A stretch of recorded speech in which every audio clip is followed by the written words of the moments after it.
Good start. Ladies and gentlemen, Crown of Thoughts, Erik Kibler here today. Hello, hello.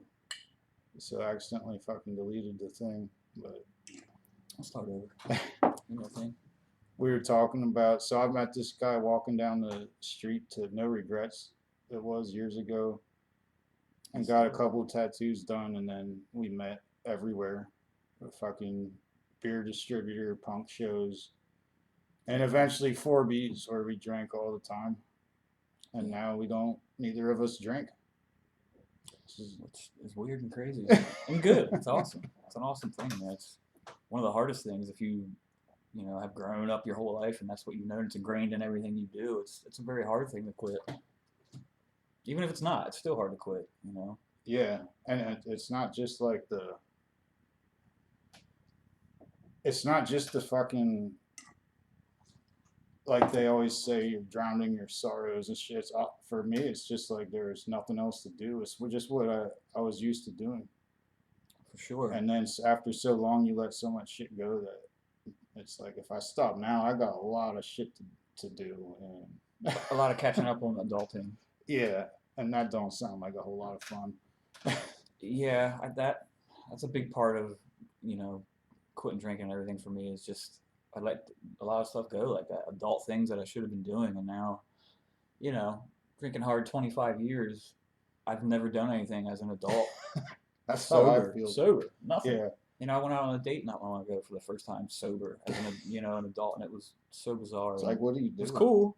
It was cool, but yeah, I didn't know what What to do you do? And with alcohol, you think you're like so smooth and like debonair, and like, ah man, you have that cushion. It's so much easier, but like, It is. it was so much better without it because I was there. I was present in the moment with the person I was on the date with, and it was cool. That's the weird thing for me is it's actually quitting drinking is a lot like everything looks brighter and like I have my whole personality back and it's like I actually look forward to all these adventures in life. I thought it would Sure. feel like really the opposite, like bland and fucking bullshit and I myself am I feel bipolar at times. Like sometimes I'm riding that pink cloud where it's like, oh, this is so cool. You know what I mean? I can do whatever I want. I remember it. I can drive home at the end of the night. I can do things that most people take for granted that sound stupid. Still drive home at the end of the night. Yeah, I can still drive home and not kill anyone or myself. It's just things that a lot of people probably think sound dumb, you know what I mean? But that's things I lived my whole life not doing stuff like that. Well, now, like even I have my license, I can drive. I don't have to walk. Yeah, I feel bipolar. Like my emotions are all over the place. And I don't know what to do with them. Like I'm sure other people have these techniques they've developed You gotta have an throughout the outlet. years. I'm fortunate in that respect because tattooing is my outlet and it requires a lot of time and I mean, for people who take it serious and want to try and elevate the game, which is what I'm trying to do. I want to do my own thing within side of tattooing that is my brand, and it's You have your I'm own not just style though. Because right. I was looking through the pictures. Thanks, man. Yeah, like that's what I want to do. I don't want to just add. I don't want to be another guy in the industry just doing traditional tattoos or what have you. I want to elevate myself to be that guy that people are like, I want to go to him because he does this, and it's different. It's cool. I like his style. That's what I'm about. Where are you at now? I'm at Idle Hands Tattoo at 54 Carlisle Avenue. I work with another artist, Jason Jefferson, and another artist, excuse me, George. Um, they're both good dudes. Um, we're all kind of like-minded. We want to create art. You walk in the shop, you're not going to find really flash hanging on the walls. You'll find more art, framed art. And that's what we try and explain to people. That's what we do there. You come, you're going to get something custom that nobody else has. And we put a lot of time and heart into that for people. And it's not just like I'm doing a tattoo. It's like I'm making a piece of artwork that I'm excited about and shit. Yeah. Even, and that's the thing. Inevitably, as an artist, you're going to have people walk in the door and they're going to give you something that you're not really into. But there's ways to make that. And that's why I want to be the type of artist that people come to me for my thing because that makes that whole process like, here's my idea. I want your vision of it. And I do get that a lot now. That's mostly what people contact me and say. But there's always some ones that give you this crazy idea, and it's like it's just not something that would really mesh with the way your style is. But sometimes those have turned out to be some of the coolest ones because it's made me think differently, and I'm like, you know what? I'm glad I took that on and did it because it was cool. It ended up coming out cool. That's like when I went up there. I didn't really know. I'm like, I want this, I guess. And you're like, well, it'll probably look Yeah, better if I. And it was like a lot. Like I was super impressed. I didn't in my head. I couldn't like conjure that up right. in my head. But And that's the allure to me of tattooing. It's just taking reality to its breaking point for me and still having it make that bit of sense that it's visually striking when somebody looks at it. Like, that's magic to me, and that'll always continue to be magic. That's what first when I first realized that my dad got a tattoo. He was in the Navy when I was like 6. I think I remember he came, he had it all bandaged up, and it was just like magic to me, man. Because he wouldn't show it to me. He's like, "Nope, I got to keep the bandage on until whenever." And it was like probably 20 days back in the 90s that they thought. That's how long you wore bandages back then. It seemed like, but he what took it was off the that next day. about? They just didn't. They didn't do it. They did it different, or they didn't know. Just everything's even to this day. People like everybody's got their own way of healing and aftercare products, and this is what you do and Yeah, they Santaderm. always say something different. I'm like, yeah, but the last dude, don't listen to him. Right. You know what I Everybody mean? has their. They all do, man, and that could be its own episode entirely as aftercare and what you're supposed to do for taking care of your tattoos. But Well, the one guy's like, dude, it's not going away.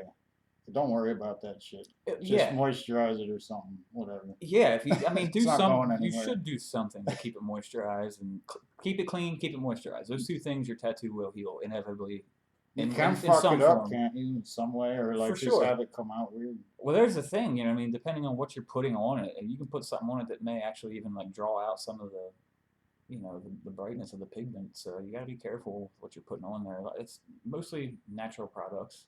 I mean, there's not really anything I would surely endorse. Aquaphor, A&D, and the proper amounts are both great things that you can use. It'll help. But nowadays, I myself am a big fan. It's the future. The Santaderm, Second Skin, those type of products because it eliminates the human element to the aftercare situation because you put it on, leave it on for 24 hours, take it off, put another one on. You leave that one on for up to a week, and then and it breathes, and you can clean your body the same way with it on, and it just takes out the responsibility of the client to do anything because let's be honest, that's where the problems usually are in the after like the healing process is people just doing something weird. They ever come up and bitch about it if they didn't?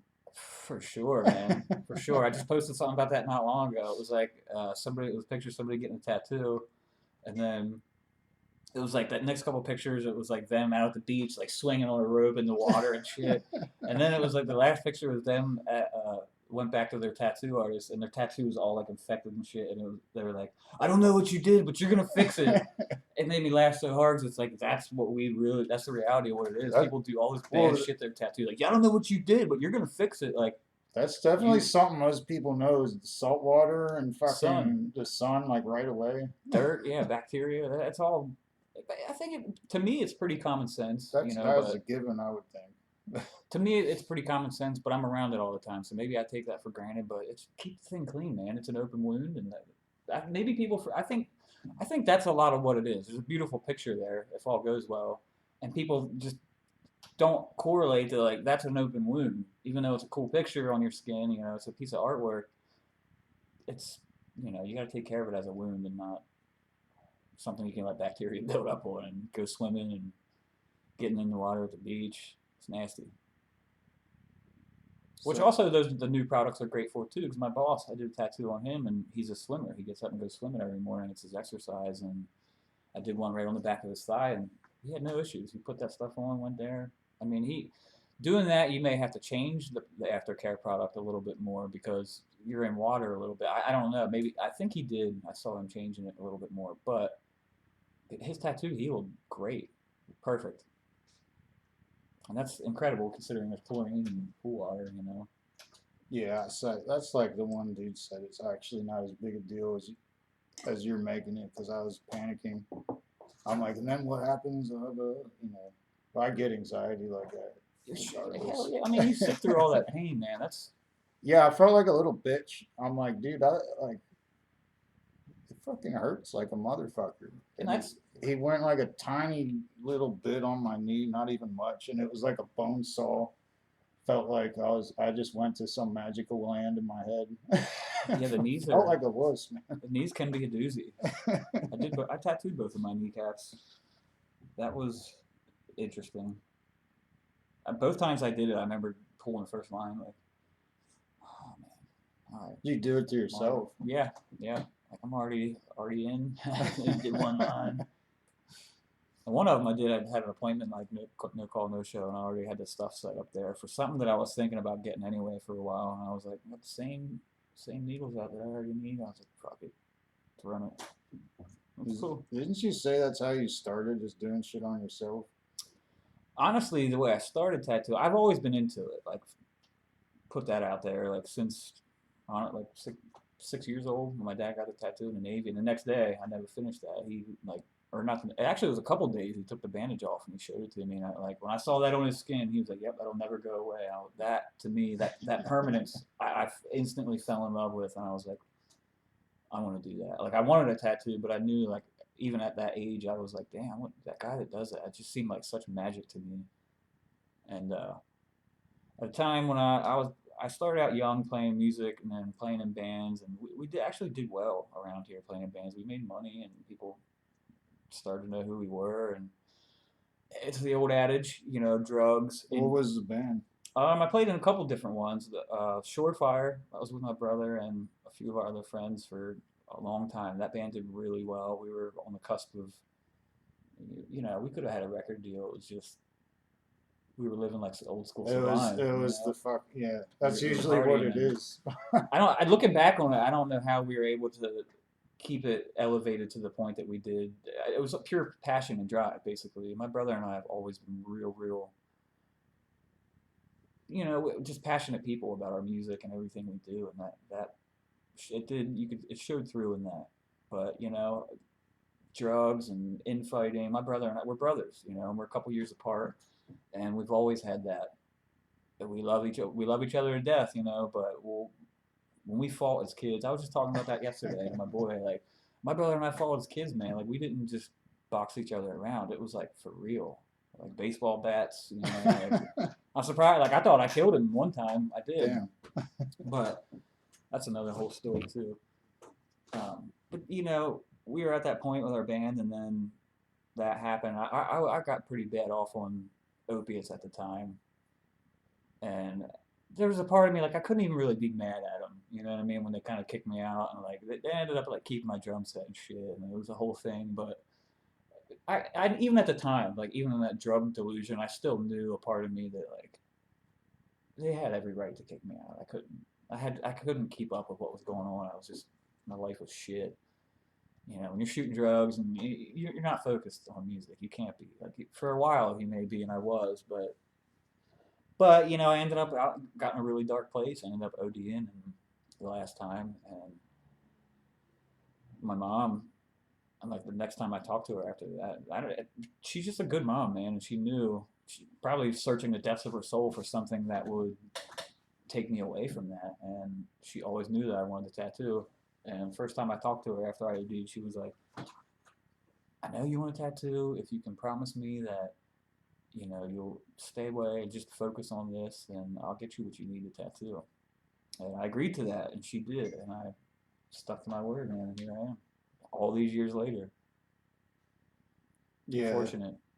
That's crazy to find something you do that's like not work to you, I guess it would be. Like I always worked with machines and factories and shit, and it might just be because of a lack of drive towards something. I just fell into that, but I've never had a job that was like one of my hobbies. I do feel like I absolutely cheated the system because I get to go to work and do something I love. Now, that being said, there's certainly aspects of my job that kind of, it's like I tell people when they're getting a tattoo, and like, oh, it doesn't even hurt. I'm like, just calm down. There's going to be spots where that'll make up for that. Tattooing itself is like that because it's such a cool thing, and I get to go to work, and it's carefree, and I can dress and how I want. I can get my whatever tattooed, and nobody cares. celebrated, in fact. But it's just, I don't know. Still work.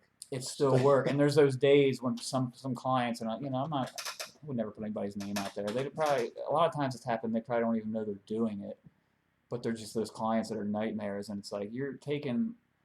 I don't think people realize what they're doing to their artists when they're like so nitpicky down to like the nitty gritty of like let them breathe a little bit, man, because you're taking all the steam out of It's them. understandable, but I it's get it like to a they're probably point. not just they're probably just not looking at it right.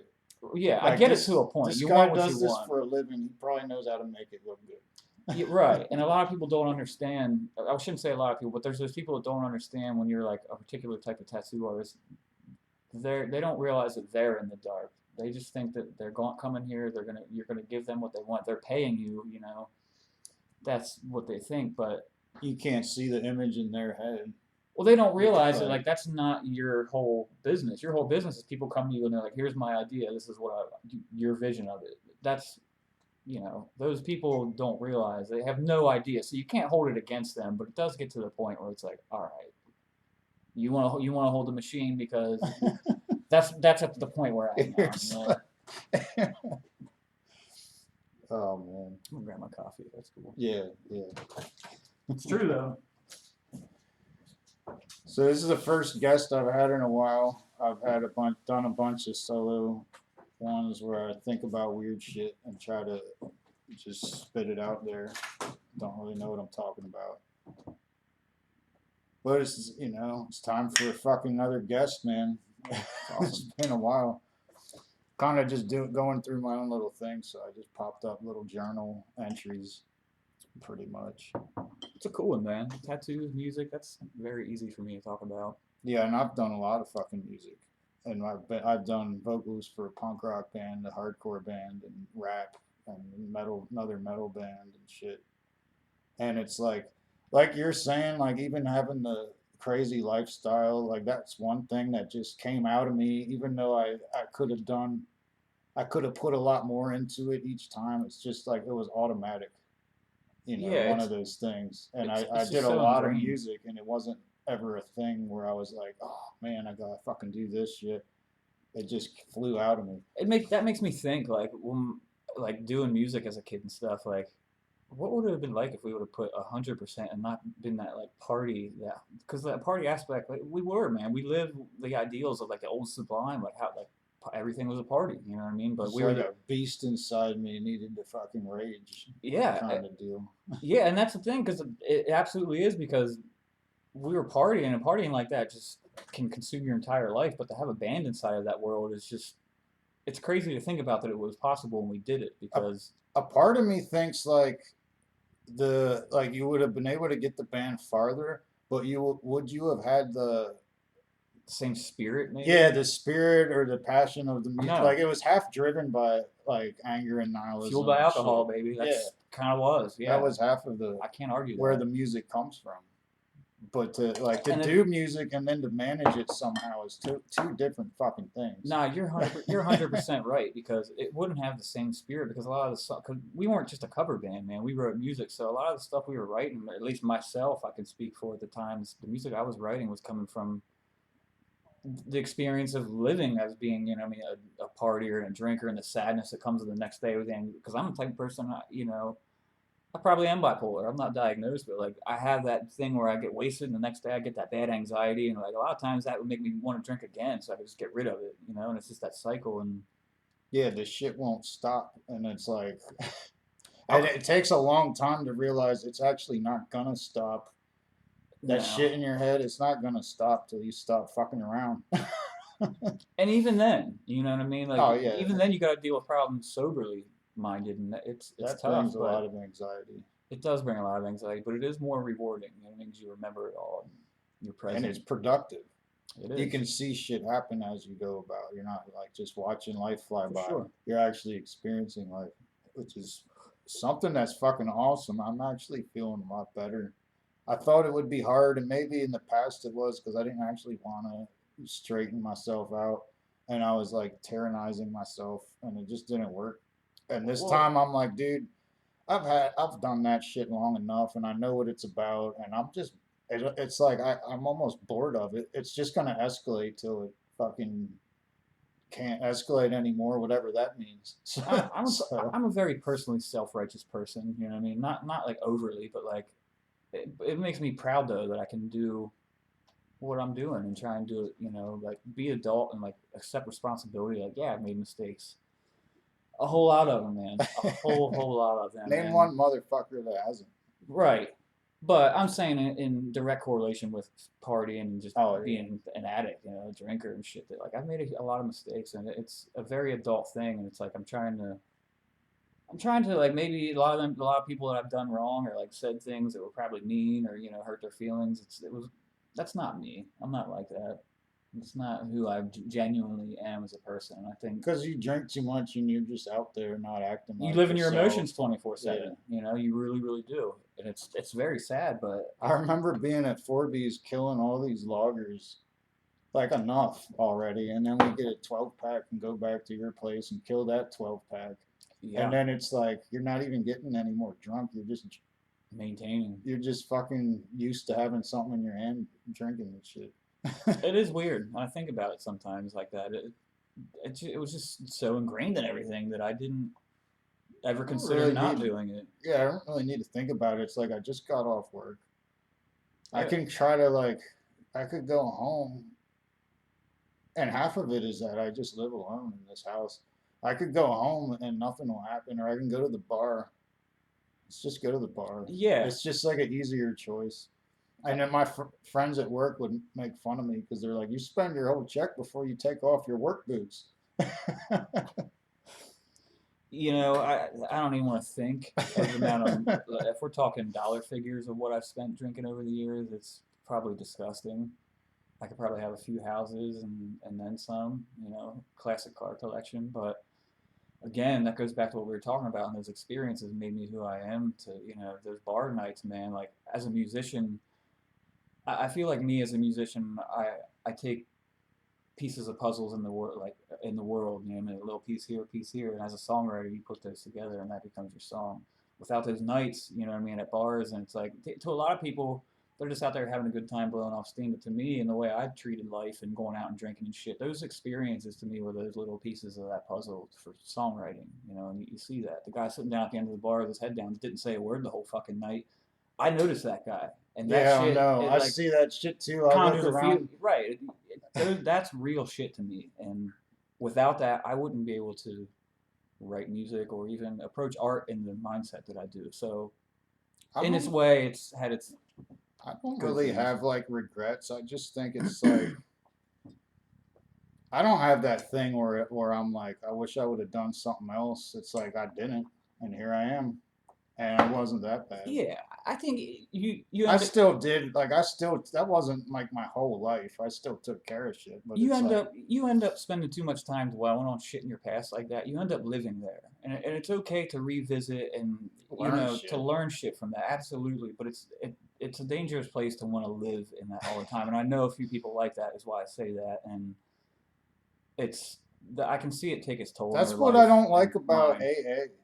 Because I went there and I'm like, dude, these people, all they think about is their past. 24/7. I 110%. It's so agree with depressing that. in there. I'm like, just go fucking drink or do it. That's like this. It is. This shit's no life. But then I always stop myself when I try to diss it because I know people who would save. I was gonna it say it saved does help them, people, but I can't handle it. It's depressing. it does help people, and that's the thing. Some people do need that like constant 24/7 reassurance, and it's just like it becomes a bit cultish, really, to me. And the whole like you have to, like yeah, higher power. They'll say like you're allowed to believe in higher power, but I did. There was a time through like legally I had to go to AA, and You know?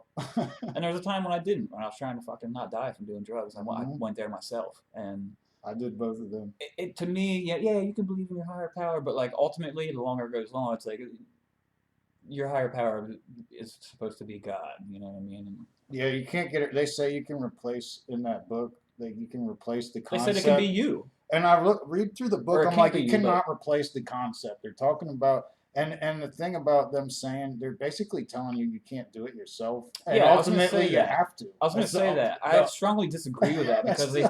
I remember them saying like, well, you can't be your higher power. It has to be something outside of yourself. Fuck, I And it's like, can't. I'm the one doing the shit. Like, yeah, it can be me. I believe that I am. I'm not saying I believe in God. I'm just saying I believe enough within my fucking self that I can change my life. You know what I mean? ultimately, And it's possible. it has to be you. Ultimately, you can get help and shit. Mm-hmm. Yeah, man. You got to have your own self control. I even remember they would make me, and it's probably my fault. I'm not saying it's their fault or whatever, but I'd get so mad there. I'd walk out and be like, "I'll fucking quit without you, motherfuckers." I'd have that in my head, and then I wouldn't quit, and And I'd if be that like, works, "They were right." Fuck. and that's a lot of times like people like AA people will tell you like, oh well that you can't do it that way. You don't know, man. It's different for everybody. Everybody's recovery shit is different, and that's it does get annoying for people to try and step in and tell you like, oh well, you gotta this is the way it works. Yeah, that's the way it works for some people. They're making it depressing, and I think they're making it seem harder than what it is. They're making it into this big thing, and it's like It does seem you can built up. actually just wake up and say fuck that. It's like a Yeah, matter of do you want to or not. See, that's what I said about I'm not tyrannizing myself. AA, I think, is like a form of tyrannizing yourself, and some people have to because they actually aren't going to want to stop, and they just are. There's other things they need to. yeah, I don't I know. get it. I mean, it works for some people, and that's by all means, man. If that works for you, cool. I'm not knocking that in the slightest. Not even Whatever a little bit. works is Whatever. That's my works. point.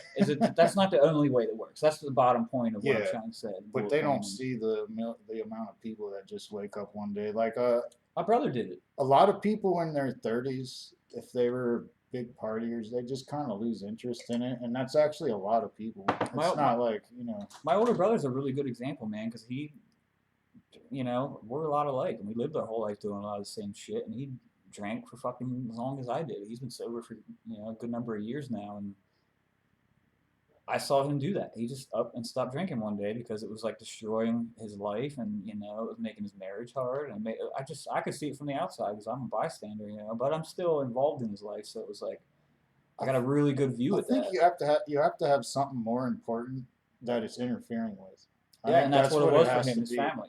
He's like, I'm gonna lose my family, or I need to quit fucking drinking because his wife wanted him to quit drinking, and here's the thing about that.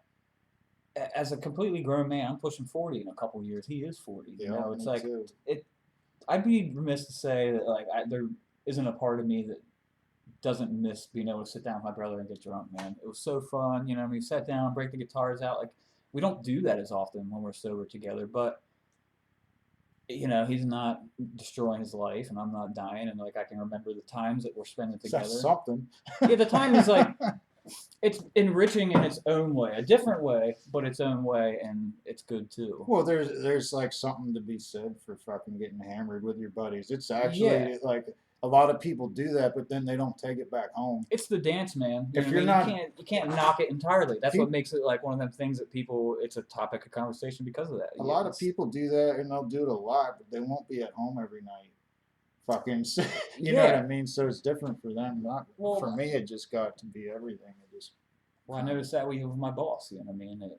At All Hands, Jason. He, I've been there going on a couple years now. Like we first met, we became friends right away. And, I'll kind of tell that story too. But we've gone out now as we become friends, and my boss, employee situation, and getting to know each other. And we go out, and I'd see him like order a drink, and like I'm watching him as a sober person, like going out and doing normal things for the first time in my life, and I watch how he drinks, and I'm like, oh, so people drink like a drink or two, you know what I mean? Like that's. I don't see the point. Yeah, I don't either. Because that's what I was thinking. But I never really thought about it because it wasn't me, I guess as an alcoholic, man, different it's a selfish people, mentality.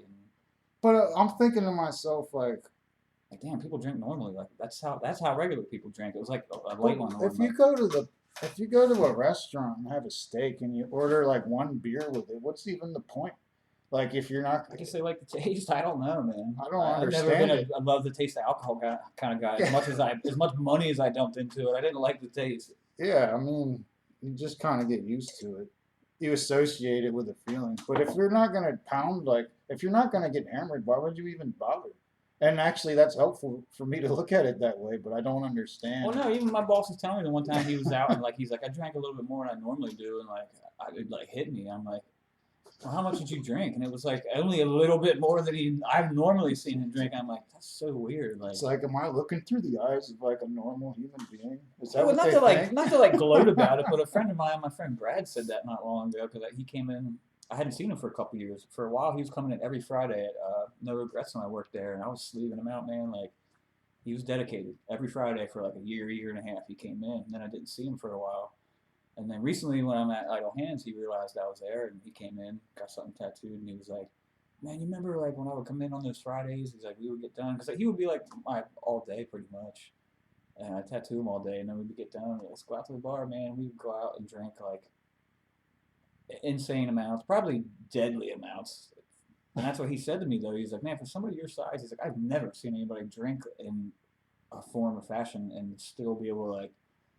You're like coherent. We're talking. We're like busting it up still. I'm like, yeah, man, that wasn't. It's not healthy, you know. And I'm glad that I'm not there anymore. So it's just such a hugely tremendous waste. It's a waste of money. Like, I don't even. I think different. There's got to be those types of people that's just like what they want. You think? I don't know. what that they're okay living They're like just that. okay like that. Like I don't know. That's a good I guess question, the man. point I'm making is it's not to me. It's like whatever you want to do, you know. But That is a good question. there's got to be people that are just like happier that way. I like I can't make an argument I for think it. there are, And because I'm thinking of somebody, you know, and he seems to be always happy as seem that.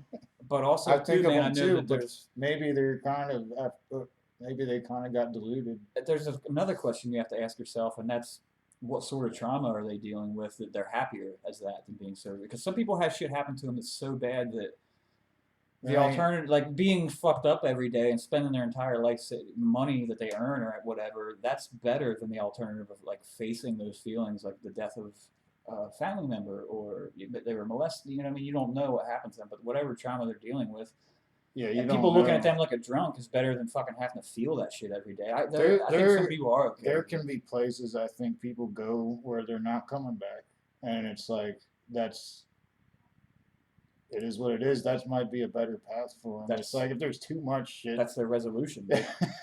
Yeah, that's sad, man, because they probably don't understand that they maybe. don't believe that there is another way that they can live. They don't believe that they can live without Well, whatever their thing think is. about like personally the shit that you're having. Like I have it pretty good. Like I got sober, and it's like I'm already at a decent point. Like I got a house, a decent job. I'm Yeah, not for like in sure. debt, and it's like most people aren't starting from that point. But No, think about like if you get to a point where you're starting from somewhere and you don't even have enough time left in your life to come back from there. That's where I think maybe you just pound beers the rest of your a lot of that life. was Sometimes shit takes a while. Sometimes shit takes a no. while, You're right and you though, might man. not That have that I much was time. that was a lot of the reason that I drank because I was always like that vagabond fucking musician, sleeping on my friends' couches, going to punk rock shows, fucking playing. You know that was my thing, and it was just I don't know. It was just I guess then I was okay with that, you know. But because what it is, it gets to a point where you're doing that shit and you're like your early teens, and you know it goes on for a number of years, and then it's like you're like 20, and you turn 21. It's Right. real fun because you're 21, then you're going out to bars and clubs and shows, and then you keep getting older and you keep getting older, and like it's not cute anymore to be the guy sleeping on your friend's fucking couch that Your hasn't other showered in friends 2 days. got like kids and fucking Yeah, and wives you start to see and that shit. shit, and you're sitting here like Yeah, they have you're nice still cars. acting like you just got out of high school and Right, they have shit. cars. You know, you're fucking walking to Rudders to get a pack of cigarettes that you fucking, you know, had to get the rest of the money out of the couch so they changed and new change and shit. Like, and you see your friends pulling up nice cars. They just had a kid and they bought their first house. Damn, they got a fucking pool. And I slept on Wally's couch last night. You know what I mean? That was my life, and I loved it. But I'd hate to have a pool, man. It's like you think it'd be like more maintenance it than is. it is useful. It definitely is. I bet the time you put into maintenance is a lot more than what you use I it use that analogy a lot. Like for. I say, it's like having a pool in your backyard. You know, like it's Oh super yeah. cool at first, but once you have it, like you're barely even. That's what people are like. Man, I bet you get tattooed every day. I'm like, no, not anymore. Like I'm sure we're busy first of all, but second of all, it's like having a pool in your backyard. You know, like I'll get my tattoos when I want to get them. Or like what they say about when you buy a boat, the best 2 days owning the boat's the day you buy it and the day you sell it. Facts, man. My dad had one growing up. My mom was pissed when he bought it too, because we didn't have that kind of. We didn't have boat money, bro. Like it was, he was living in some drunken fantasy land, buying a Bayliner and shit when it was expensive as hell. And yeah, my mom was pissed. Never used it much. We used it a couple times. You know, we didn't have boat money, bro. So to have boat money, you gotta have gas boat money and maintenance money. And like he wasn't thinking of that shit because he was a fucking alcoholic and an idiot, and only thought of himself because that's how alcoholics are, a lot selfish, and he definitely was at least. There's different types because like people talk about these like violent types, and like I've always been a pleasant guy. It's inherently Regardless. selfish, though. It's inherently selfish at the core. Like you're gonna choose gonna alcohol. Get there eventually. Yeah, You're gonna choose alcohol over something someday. I can think of some things where I was supposed to do shit with family, or I can think of a lot of times I would actually go do shit with family and be hungover and just kind of ruin it for everyone because I'm cranky.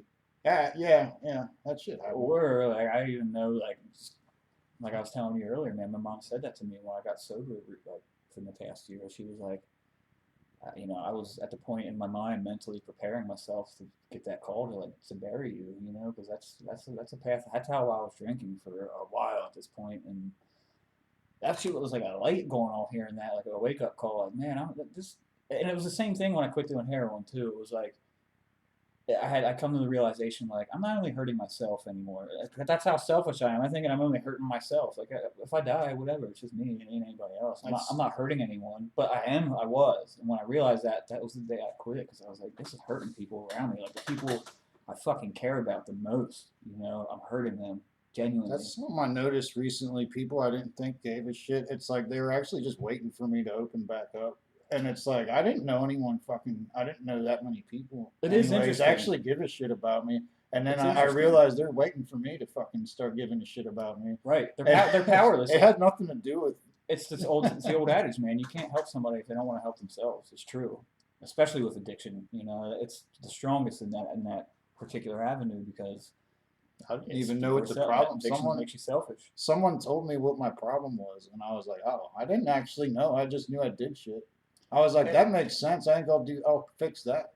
You know, that's a good point you bring up there. It's not about addiction. There's some other problem generally. Well, it's a good point you bring up in the when you were saying about like how people care because I didn't really. To me, living how I live, it was like that's a part of like a whole party lifestyle. Like people expect that of me. I think I became. It's like I don't know where I began and the story began of what people thought of me because. I'm getting fucked up like that in my own mind. Like, well, that's what people expect of me. You know what I mean? It's like a weird. Where does one start and the other end? Yeah, I say that a lot because people will be like, well, they're dealing with this and that. That's why they do that. I'm like, yeah, but which one came first? Like none of us know which one. They might have dug their own grave. It is very hard to say. I don't know. Like, it's none of my business. I'm not gonna sit here and pity somebody. But I don't know personally whether they which one started the deterioration of themselves or some event in life that caused them, you know. That's true though. But I do know when I got sober, man, I made a post about something like it was. I don't know if it was the first time I posted about my sobriety shit, but like, I think it may have been the last time I posted. But there was like a couple hundred people. I'm like. I don't even know people really. Where did they come from? Gave a shit. You're like, why do you? But people obviously do, man. And it's probably. I think what that is it's hard for a lot of people. They don't know how to approach you. Like, man, maybe you should. Because especially me, I can speak for myself because that's me, and I think especially me. I thought about this, and it's like a lot of people. It looks like something from the outside. Like, oh, well, he tattoos, you know what I mean? He parties a lot, you know what I mean? He's crazy dude, drinks, you know what I mean? But he tattoos. He's got to have his shit together. Doesn't always mean somebody does, you know what I mean? And I think a lot of that too is like being the whole musician, the tattoo thing. People are like, that's just who he is, and it's just weird. Nobody wants to be that person to say, hey man, maybe. You know, you seem to be that guy that's here. You know, you got your shit. They think you're living on top of the world, and they don't want to be raining on your parade. Like, hey man, maybe you should think about. Well, it doesn't maybe work. you need to get some help. It doesn't work either. Oh yeah, because if the person themselves don't believe it, then you're talking to the wall. I told someone who damn sure knows shit's out of control, and it's like pointless for me to fucking sit there and talk to them about it. Like, they already Yeah, they know. don't. And I'm gonna smoke. it's like they don't have to be fucking told that shit. They fucking know. And it's like, And well, maybe like for someone like me, people didn't really even actually fucking understand. I kind of, can I get one of them? yeah, I kind of just dealt with the rest of my life where people didn't know really what was going on. that's a slippery And slope. it's like, so it's like, get this fucking thing over here. So it's not like people were looking at me from the outside like, oh shit, like no one even saw, no one even knew. I just knew in the walls of this Well, house. yeah, that's a part of it too. And then it's like that from there, because I basically got cabin fever from living alone too much, so I didn't realize how ridiculous my behavior was. That's that. But once it gets to that spot where no one knows and you're just in your little space, it can escalate to the fucking no end. Shiny on the outside, rotten in the middle. Yeah, exactly. Yeah, that's Because there's no one around. That's the thing. I said you can't tell someone they got a problem and they're gonna fix it, but someone did that to me and I fixed it. It's like there's no one around. You're not even noticing what you're doing. I actually, when I made this fucking podcast, I noticed. I'm like, dude, I drink a lot. It's like you'd think that'd be obvious. I just yeah, but didn't to fucking see really. yourself is different though, man. You know, Yeah. you're able to go back and analyze what I you're know, watching and it's kind of cool. That's kind of It like is. was the original point. Can you imagine if people were able to do that like more? I guess nowadays with technology you could, but to people to see themselves when they're drunk and like, it makes me think like kids nowadays do. You know what I mean? We didn't really have that growing up, so it's like, man, if maybe we would have seen we were making that much of an ass out of ourselves, like, yeah, it's fun. I actually think I was funnier, but that's not the. That's But what I noticed is about like, cause I'm real all like a lot of jokes and shit, and it's this and that and the Sure. other. But what I noticed after that shit, I'm making fun of myself, and in a weird way that I never even saw. that's that It's weird. inside self-loathing, man. Yeah, They say like funny people are like that. or Usually, real funny people are depressed, and I'm starting to understand the psychology behind it, because they're not taking shit seriously. right. Which I love stand-up, by the way. That is that's my shit. I think in another life I could have done that. I like to be like a comedian, but in day-to-day scenarios with people, because I don't have like just jokes. You know what I mean? Or, I mean, that could be your brand. That's what people do, you know. I don't There's watch stand-up comedians. comedy. They do. That's probably how they Yeah. are a lot. I love that I shit. watched Bill Burr. He's probably one of my favorites right now. That's honestly. about the only one I really. He's calmed watched. down a lot, but he. Oh, has he? Did they make him?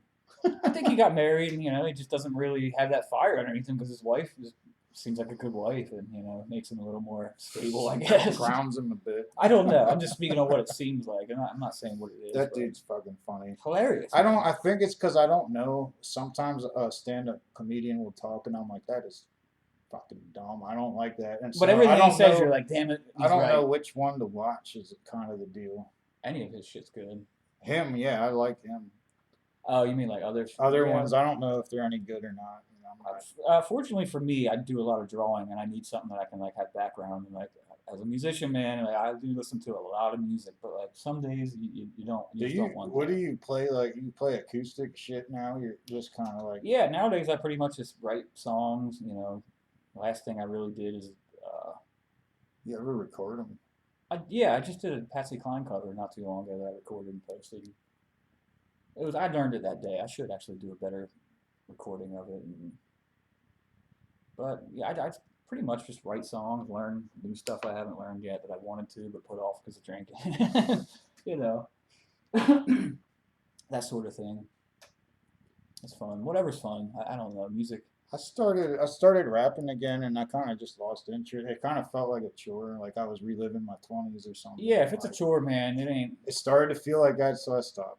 If you're taking the fun out of it, then what's the point? That's I kind of, basically because why I I'm did real it. good at it, I felt like I was obligated to do what I'm good at, and it's like just because you're good at something doesn't mean that's what you should do. There was times for sure, like growing up playing in bands, man, where that was like a definite feeling I had for you know, Like you're some time here and obligated there. to do Yeah, this, like but- again, like what people expected of you, like, oh, well, they play music, the party, that you know, it became like it becomes your identity, whether it is you or not. And a lot of it was my identity for real. It was me. But like sometimes, it's growing up, things happen in your life, feeling something, or we're fighting that day. And I'm like, fuck this band. You know what I mean? I'll start my own fucking band. I I did one time. I get that shit too because like over the years, over the past couple years, just different layers of my identity started peeling off.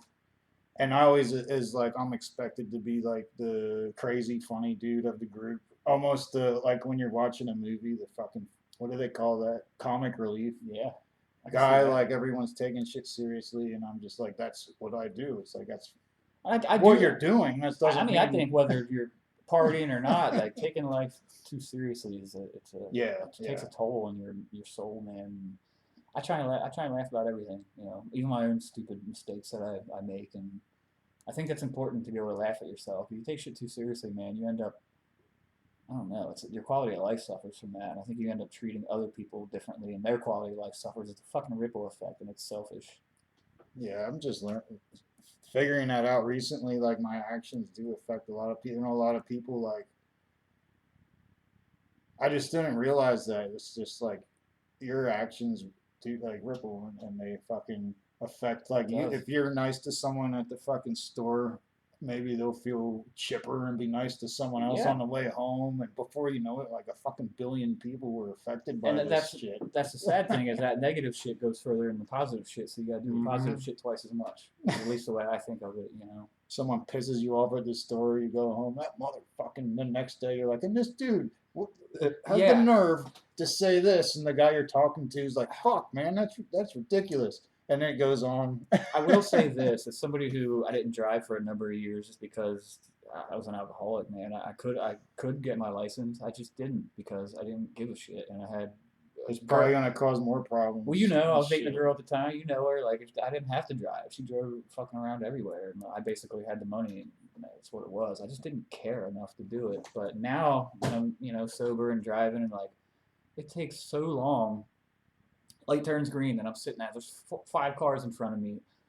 Every single one of them people are on their cell phones. Like, it takes like I sometimes don't even get to go through a green light because the five cars in front of me, everybody was on their phone. The Like, cell that's phone thing's ridiculous, getting annoying. Like I try man. to put mine away and just use it if I fucking. I don't like to fidget with it. I guess is my point. I guess for me it's different because I have an iPad that I use for work. So like I'm easier able to like separate things for myself and like have it categorized because I don't even have Facebook on my phone. For Oh, one, you don't. no, I don't even have Messenger on there. Like I have my phone number. If you want to get people that have my number, they can contact me through my phone. But not a lot of people have it because I have Messenger and whatever other social media platforms I use for work. And you can contact me through there. But like when I'm out and about, I don't have my tablet on me. It's cumbersome. That's why I have it set up like that. I think a lot of people could benefit from that, man. I put it down a little bit more. I Like used to turn my phone off and throw it in my sock drawer for like the day. How come I I didn't still need a do. phone when I was a kid? I You still do. There know, was 2 days, like a week or two ago. Like one day I forgot my phone at home, and the next day I just saw it laying there. And I'm like, I didn't pick that thing up once yesterday. I just left it there again. because you It's like, did yesterday. yeah, I didn't Thing need you didn't live in some fantasy world. There are people like I have it.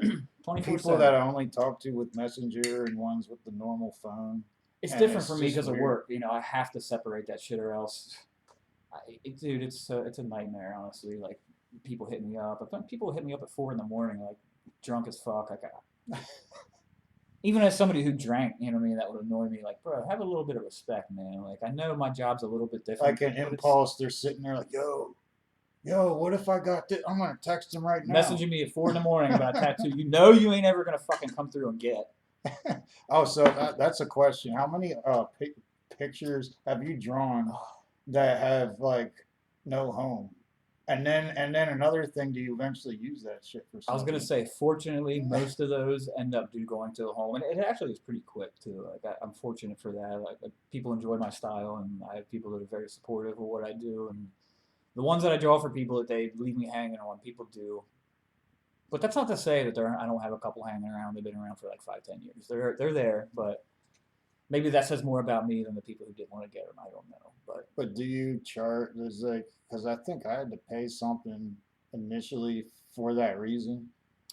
That's The a really last good question, place I man. went, I can't remember. I honestly don't remember. That's a really good question.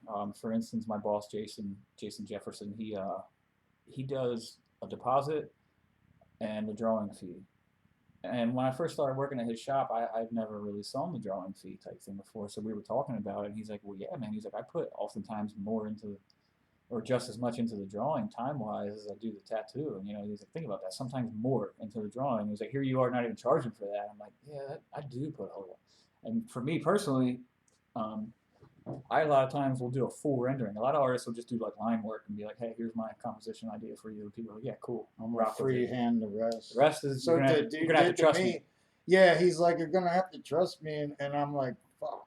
That's Well, how he it already works. did part that was cool, and So you I had something to just, base the trust off of, yeah. But in my head, I just kind of was like, well, he's this is what he does. I'm sure like he would come up with something better than me anyway. Like it was a point. There was some shit I wanted that fucking meant something, and then I was like, I just want a big fucking like monster thing. Like, so Well, it wasn't as big, but then I got so nervous, and then I looked at it afterwards, and I'm like, all right, that's cool. what was it, that one there? This thing in the back, Oh yeah, that's I good. didn't know. I'm just like make a big monster or something. Who did it? on there. Oh, this dude Chad from Vivid Skin. It's nice. I went to Vivid Skin, and Did- they were did an cool excellent job. because they were like, I had it for some reason. Yeah, oh, it was COVID hit. That's why I got it because I was like, I'm real reserved. I don't really go get them because I think too much. But I was like, dude, the whole world's ending. Like, we're only gonna be able to get bread and fucking milk for the rest of our lives. There'll be no businesses. So I went in to get Yeah. that, and so online you had to specify which one you were making an appointment with. There's like 6 of them. I'm like, I don't fucking know. So I picked one, and when I told them Yeah, I guess you what just I do that. wanted, they're like, this other guy will probably be better at that. So it's like they're humble. That's what it should be. You know what I mean? That's exactly what we do when something walks in the door. You like, got three artists. we have 3 of us. Yeah. Actually, George's last name is it's Jorge Mercado, but I've asked him. I said, "What do you prefer?" And he's like, "I don't care." I know a Jorge, and I will not call him George. I feel weird doing it, but he doesn't seem to mind. I hear other people, they come in and ask, "George here?" Like, all right, cool, man. So he don't care. But yeah, it's 3 of us, and George. He's new. He's the newest to tattooing. Jason's been tattooing. I don't want to misquote and say how long. A little less than me. I've been at it this year. I've been tattooing for 14 years. I want to say Jason's probably around 10 or 11. I don't know. I don't want to misquote that. You have to ask him. But yeah, we do that too, man. Like people come in there, like somebody wants traditional, for instance, like old school classic traditional. I would be the guy to do that because that's where my heart is, and I know about it. I know the rules to it, and I know how much I can bend those rules and still make something cool and make it my own, kind of. That's what I love to do. But you want some. I don't even know. I can think of one thing. My boss is working on a whole galaxy sleeve, and it's amazing, but he hasn't even done. He's even said he's never done a whole lot of galaxy. So we're all pretty versatile. Galaxy, like fucking space and shit like that, stars. Full and color, like it looks cool as shit. Never seen something like that. Yeah, and you can see his style in it. You know what I mean? And it's just amazing to watch and see what he does. And Jason himself is a fantastic artist and a great friend, just an all-around good guy. And just meeting him the first time, I had 4 interviews set up at different shops, and he was the first one I went to, and I never went to any of the other ones. Yeah. As soon as him and I met, I was like, this guy and I, like, we looked at each other, we knew, you know what I mean? Like we were a good match to work together, and he's phenomenal at what he does. He does a lot of mural painting, like he did downtown at Revolution Stadium. He did a lot of shit there. He did the Yorktown Hotel, that big thing was on the back of there. Downtown York, like where? At the Revolution Stadium. He Oh, did. that's what you Yeah. said. And the Yorktown Hotel had that huge mural on it. He did that. That's awesome. Yeah, he's good at like a big mural work. And it's just interesting because I've never been around somebody who does that as long as I've been around the art world. It's just, Thought about murals. It's like I would think like, did one of the people that own the store do that, or I guess they. no. I guess like people that do Not that good. shit are probably usually tattoo people. Not always. Not But always. I think nowadays that transition's a little easier because it's a little easier to get things like to tattoo because of the internet. But Not always though. There's some people that only do, graffiti, mural work, that sort of thing. But But it's busier than I thought, like, because a lot more people get them now, anyways. Like, do you get booked? I really only try to book out a month. I feel that I've figured out that system that works for me because any more than that, I think you gotta Too therein complicated. therein you gotta know your area. And I know York. I've worked around here for years. I understand the people and what they want and how what you know. I for as long as I've been tattooing, I should be probably charging a little more than I do an hour, but I know my area But and you can also undercut that way. Sometimes, like, that's actually good because you get yeah. more people. I mean, I don't have sacrifice tattooed on my forehead for nothing. I do take a hit sometimes here and there, and that's be it tattooing, music, love, life, whatever. Like it's important to remember. Like you have to sacrifice to for things you love, man. You ultimately will. You get can't, there. you can't, just you can't do it all. Like, you gotta have like particular. If you pick like one or two things and just keep pushing, that's your best bet in Yeah, life. if Than to try to do like a whole bunch of shit I and do agree never. with that because you're just a jack of all trades, master of none. Like, and especially somebody like me who's in love with tattooing as much as I am. I want to be. That's I want to be master of that.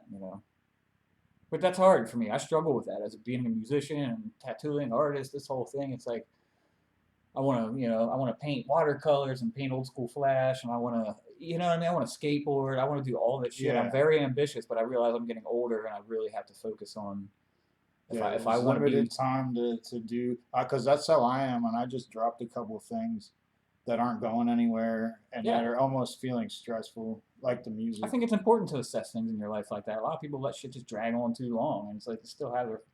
Hey, why do you got a kayak hanging in your garage? I never once saw you go kayaking. You know what I mean? Like, use that shit or give it to somebody who will.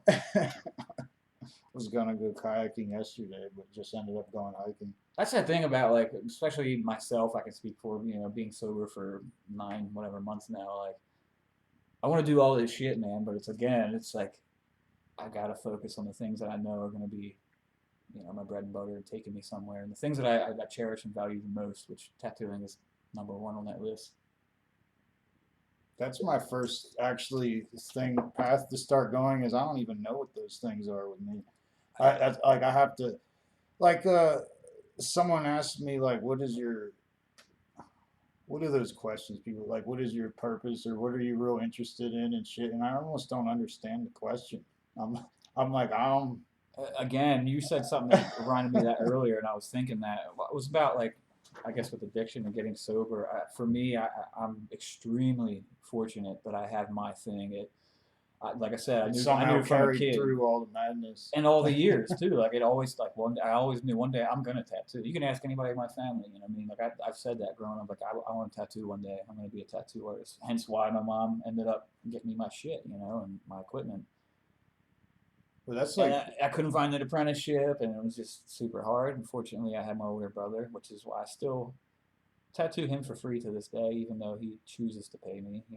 Which is cool because he knows I've gotten better and my time is valuable, and he respects that. But I just started tattooing the shit out of him. My cousin kind of gave me a crash course, so I knew how to set up a machine and run it, and kind of. Looking back now, I didn't know shit, but then I thought I knew. I was like, okay, man, I knew exactly what I needed to know, and I did. I started out, my first couple tattoos were actually like to the point where people were like, oh damn, like, yeah, that ain't bad, man. What is that, your second tattoo? I'm like, yeah, that's my first on my brother. And they're like, shit, I'd let you tattoo me. I'm like, all right, cool. The rest is history. it's like this Shouldn't have done it fucking that way. I'll these say that. animal things that you're like did it with no outline or whatever. That But was you're one of the some few kind people, of man. new style you were talking about. There's just no outline, just the color. And Yeah. however you fucking made it do that shit. It's because you were like agreeable to kind of what I was saying, and you understood that like within my style, it would look cool like that.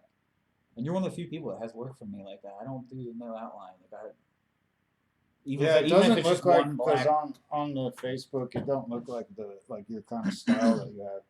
Well, the thing about those two is like I did them in such a way to where if you wanted to put like a border outline around them, you can always add that. But they're still, man, for how long you've had them, and the lighter colors and like the stingray, they held up. That whole shit, that color is good, I guess. Yeah, you They do. always say. Definitely do. But I had people tell me like, "Oh, you need to get a hobby," and this. It's like I got fucking hobbies. Yeah, What I'm looking at is like a purpose, like a main. You know what I mean? Like something else than a that. Like I purpose. got Just fucking that. hobbies out the ass. I can't even keep up with them. That's not the problem. I see But that. maybe the people that give you advice haven't figured that out either. I see that with my mom. You know what I mean? My mom and my stepdad were foster parents for a lot of years, and they're getting older. They're getting up there in an age, like not old, but the old, a little old to be having younger kids that have issues and problems in their life because that's the kids that my parents took, were ones that always had stuff. They were the problem kids basically. My parents are like that too. They take on a lot of other people who have problems and try to help them. And Very, it's very it's much that cool, way. but it's taxing. And the last kids that they had were there's just a lot for my parents. And my mom was telling my stepdad like, this is gonna be it after these. After they get where they're going, it's gonna be it. And now my mom's at home and she doesn't have any hobbies. I'm like, man, you gotta. Because of pouring herself into other people. Right, and it's so hard for me to sit there and look at like somebody who just You doesn't do can't be anything. like really upset about that. No, no, Like it's not someone that I'm that does upset that, about it. but I'm sad for her. I wish she could find something enriching for her life. You know what I mean? Because it's like, yeah, through your older years, you're retired basically. So you got to find hobbies or something. Find something you're passionate about. Again, I feel so fortunate that I found my thing early on, and I was able to, beat addiction and even yeah, like now because drinking I with it. remember there was a time where you got a job at like some fucking factory or some shit. I think, Yeah, and that's and that's a good and point, man. you're like, you know what, man? It's a good point, man, because it's hard from going from $80 an hour to 9. That's very humbling, very very humbling. And then it's funny when I'm working there, people like slowly find out that I tattoo, and then due to social media and shit, they find out like, oh damn, you're actually like really good, man. What the fuck are you doing working here? Like life, man, So life look like I'm happens. doing packing boxes or Building electronic whatever, shit, bro. or Building whatever the computers, fuck. like that's which is crazy. The place I worked at, API, American Products, tried to start me out like $9 an hour, and then I was pretty good, man. I caught on to that job quick as shit. Learned something that took people 6 months to learn how to build in there. I This did is in like before 3 days. COVID, yeah. Before and during. Because They stayed open during COVID. at this point, they raised the wages so much. Yeah, well, then this company had me like start building these computers, and nobody else. There was one engineer in there that built them, and they were rack mounted, 6 foot tall, multi-level rack mounted computers, and he was the only one who knew how to build them. And he had to go for like a year of training to learn how to build them. And they were like, "Well, he's gonna go. He'll train you how to build these." And then as I'm learning, I went to my boss and I'm like, "Yeah, I'm gonna need a raise, bro." It's like these things are like 200 grand a piece, and I'm building like 13 at a time for you in like a month or two's time. Like I'm gonna need a raise. And he gave me a raise, and then when I got like the 13 of them done that they had needed for that order, I'm like, "Yeah, I'm gonna." I told him again, I was like, "I'm gonna need another raise, bro." Like he's like, "Really? I just gave you a raise." I'm like, "Yeah, man, but you only gave me like I'm building these fucking things for you. Like you should be paying somebody like 20, 25 an hour, somewhere in that range to be building these, and I know that. I'm the only other dude you got that knows how to build them. Like Yeah, find someone else then. I got better at building than almost Lance, the guy that showed me. He's cool as shit though. Like, and then they ended up firing him, and I ended up quitting to go tattoo full time again. They were cool, you know what I mean? They just didn't pay quite enough for. That's the thing though about like I work in I work on machines and shit, but I I'm no don't have stranger. like the depressing kind of atmosphere like other jobs I've had. Like everyone that works, like my family and my job, I've done it long enough that it's not super stressful and it's not super repetitive because it is, but you have to think a lot. Yeah, that's what you And the make it, shit, you it's not know. like I'm a button pusher on an assembly line, so it's like I don't mind it, and it's real close to where I live. But then again, it's But like, it's still not like something that I would do outside of work. right? You Yeah, know what I I see mean? But that. But you're a music head I too, don't man. You can listen. Can you listen to music at work? no Damn. no I get stuck in my Fuck. head. And I've done Yeah. because someone recently asked if I wanted to join a project to do music, a couple people, and I'm like, no. I've done so much music. I was in a band in high school, and like the last band I was in, I was like fucking 34 or 35 or some shit, and it's like, dude, that's enough. It's taxing on time. It is. I never involved It is. money in it because that to me is what's gonna kill it. My older brother and I, and then, like my best friend growing up, Chad. Like Chad was in our band a lot over the years. I also played another band that did well with Ryan and Chad, and that was called Probable Cause, and it was like punk, you know, like I wouldn't say crust punk, but like gritty, old, like '89. The song '89 Vision by Sublime, kind of that. A little bit of reggae, punk, blues, a little bit of everything. But that's a whole lot, man. To have to have three different people's ideas and emotions and thoughts to try and put into a band. That's why now, like, not even just a Patsy Cline song. The week before I recorded that, I wrote a song. Like I went out on that date, man. I was like so full of emotion when I got home that like I didn't know what to do with myself. Like the date didn't go bad. It just The fucking I didn't concept. know. I couldn't really tell how she felt. You know what I mean? Because I told her like when we were done with that, like, hey, it was cool. If you want to hang out again, let me know. She was just kind of, you know, like cool, whatever. Maybe It's we'll- weird, like the concept of a date, like we were talking about. Like It I've is. never dated, like really, like I No. did recently, and it kind of worked better. But it's like I've never really. I just got like get stuck with people and be like, this Yeah. is what I'm doing now, and then it would blow up in my face, like I should have expected. My brother pointed You that know out what I to mean? me. Because of how it started, and like it goes back to that not knowing what you fucking want to do, or you're just drifting basically. My brother pointed that out to me. Exactly what you said. He's like, you know, he's Like like, a you're, date. What the fuck is that? well, he told me, you know, like my brother isn't. He's not very brotherly in that like big brotherly in that sense a lot. Like he is in his own way, and sometimes probably without even realizing it. But he's a good big brother in his own way sometimes. And like he pointed that out to me. He's like, you know, you're a smart dude, man. Like incredibly smart, and you should think that like, you know, you're trying to do the sober thing now because he's like my sober coach in a way, man. Because he's been sober a good number of years longer, and he's like, you know, now you're in the place that you are. He's like, you can think what you want out of a relationship. Like, sit down and like really think what you want Yeah, that person to be with. and like, would you yourself? I asked myself this question. This shit's fucking glaring on everything. Fucking whatever the fuck. But it's like, um, someone. It was like, would I break up with someone else? Because to do that, I'd have to have something in mind that I wanted. You know what I mean? I just kind of drifted with it, and when they left, it was like, all right, they're gone now, and what's Right, the we next were- thing like that's we were gonna talking about. happen?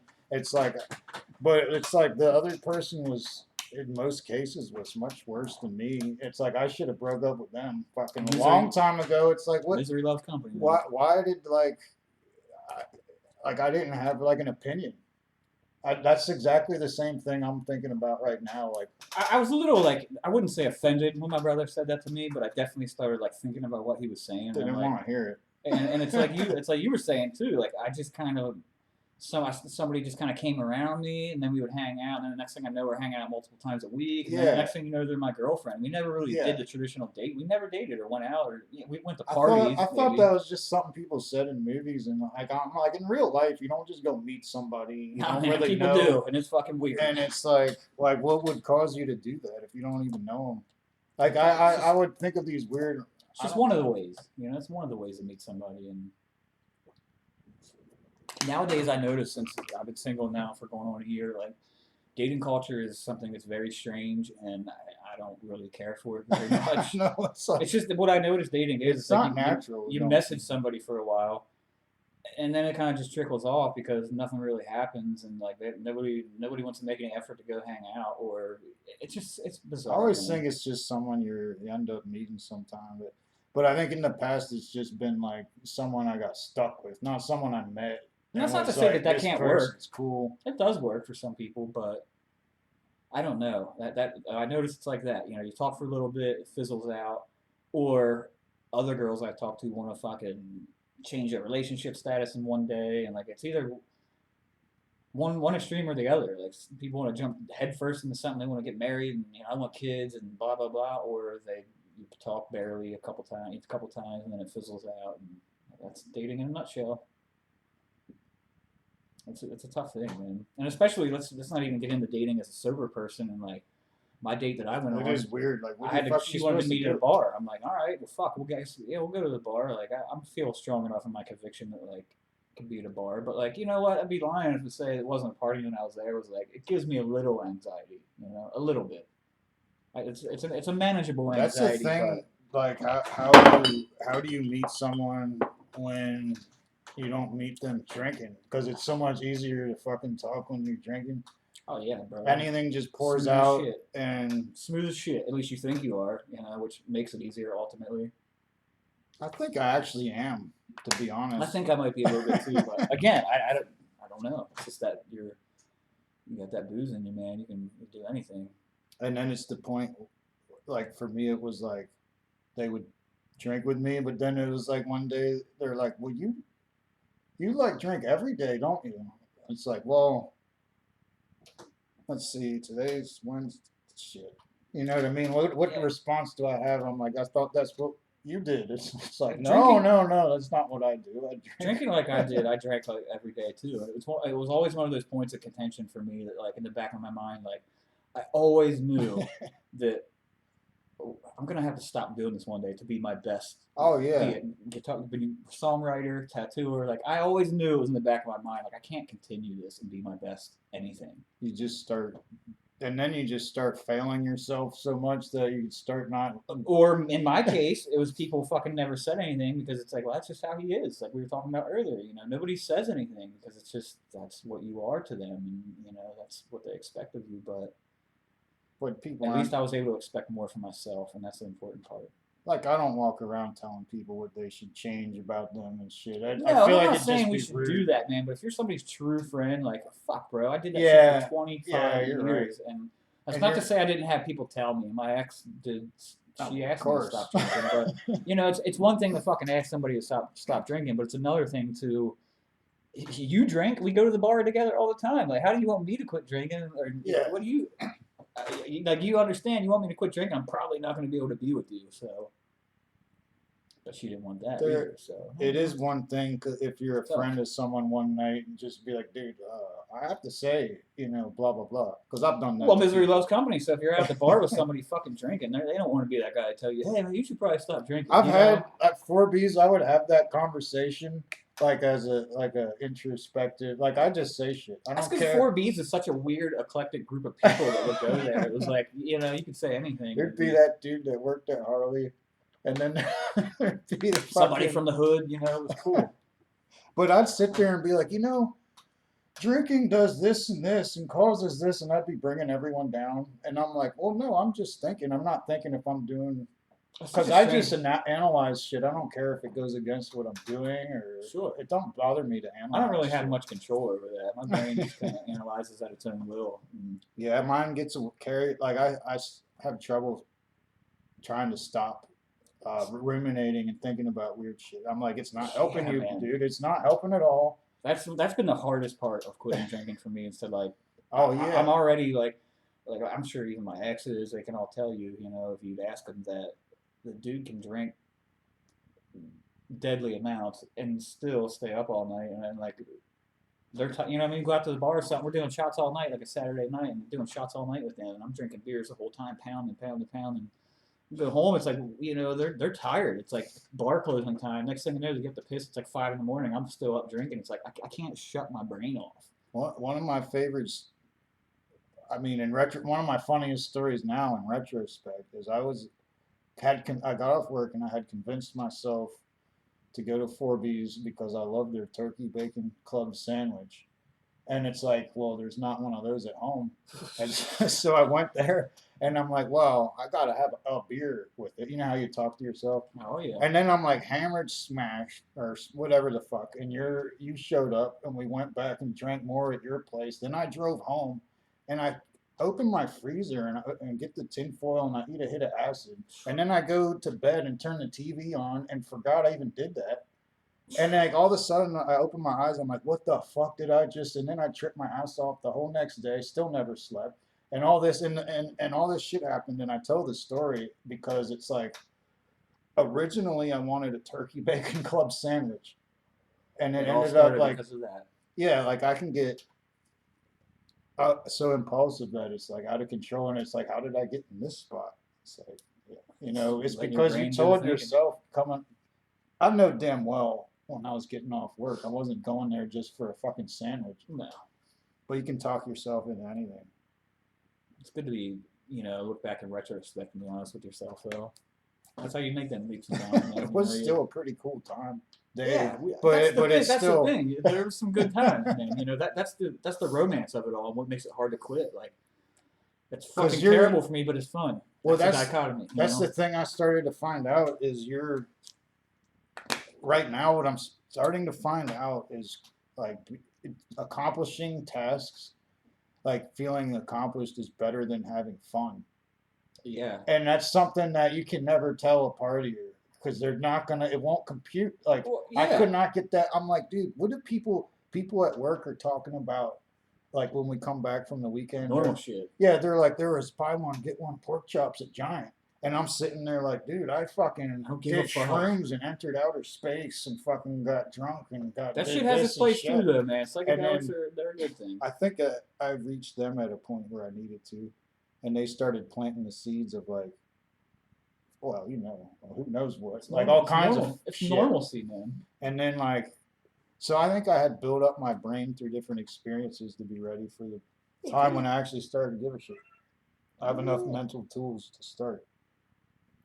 Yeah, you said about that drinking psychedelics, man. That's a crazy one. I would have to because the psychedelics get stressful. You ever do DMT? No. Well, I had some in my freezer. Let's get Joe Rogan. I did have some in my freezer, and I smoked it out of a bowl a couple of times, and it didn't do what people. That can be hit or miss that way. It didn't do what people said it did, but it did feel like an acid trip hit me. And as soon as I exhaled, it felt like an acid trip for like 15 minutes, but it wasn't what they said. I didn't go there. I'll tell you that. It didn't feel like that crazy. It was cool. I did one time. I was working at a friend's tattoo shop, and a friend of a friend. I'd never even. I think my friend's shop that I worked at, he did tell me about DMT, and I was like, that sounds interesting. I'm not. When I was younger, I did a lot of hallucinogens. I had a lot of acid, eating a bunch of shrooms, and for a time, I did a lot of it. But short of growing up after my teen years, I just drank and did other hard shit, just not hallucinogens too much. I kept the hallucinogens with me throughout all the years. Kept that train rocking. Yeah, I mean, some people do, but it got to where like that was. I just felt like I did enough. Yeah, I didn't get nothing out of it then. Yeah, I just did a lot for a while, and I was good. But then I had heard about DMT, and I was like, huh.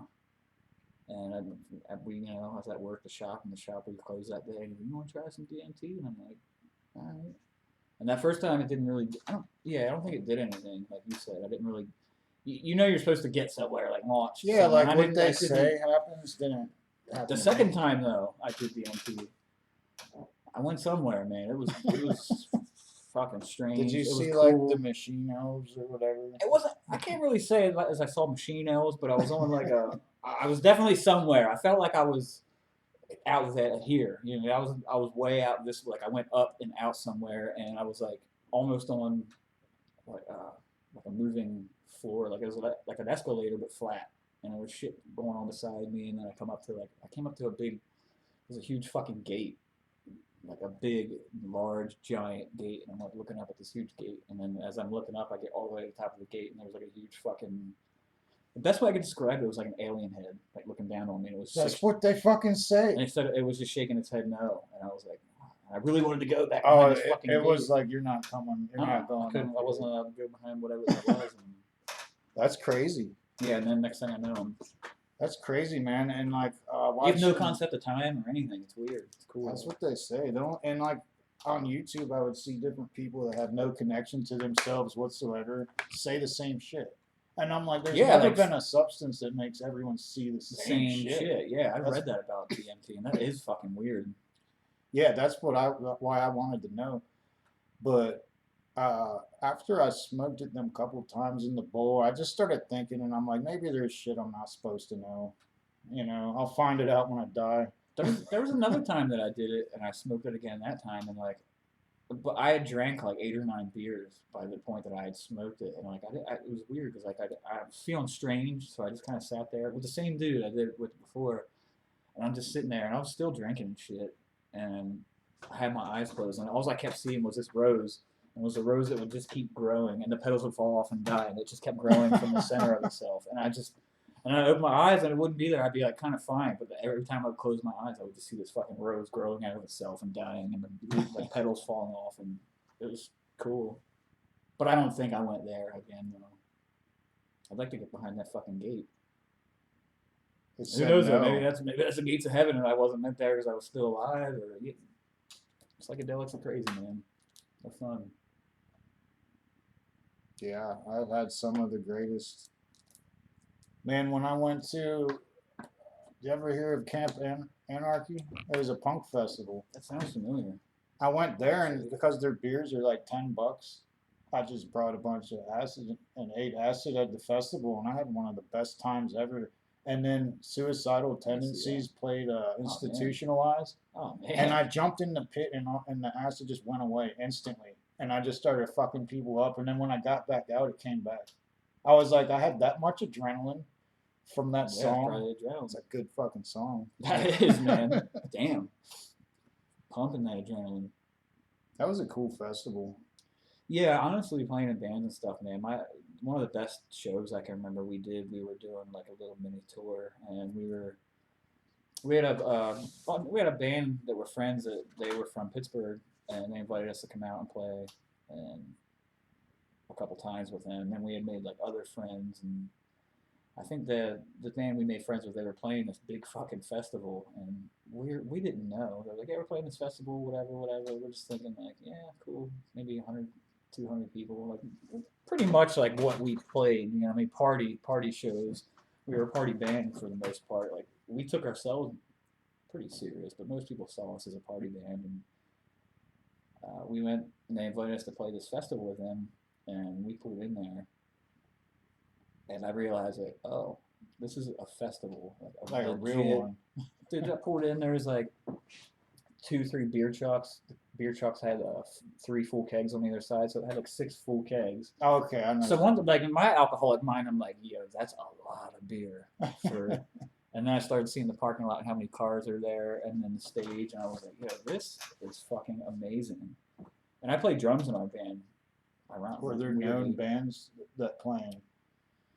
I'm sure there had to be for the size of this thing, but I was an alcoholic, drug addict, basically playing. You know, I was just having fun. And you guys are probably one of the first bands.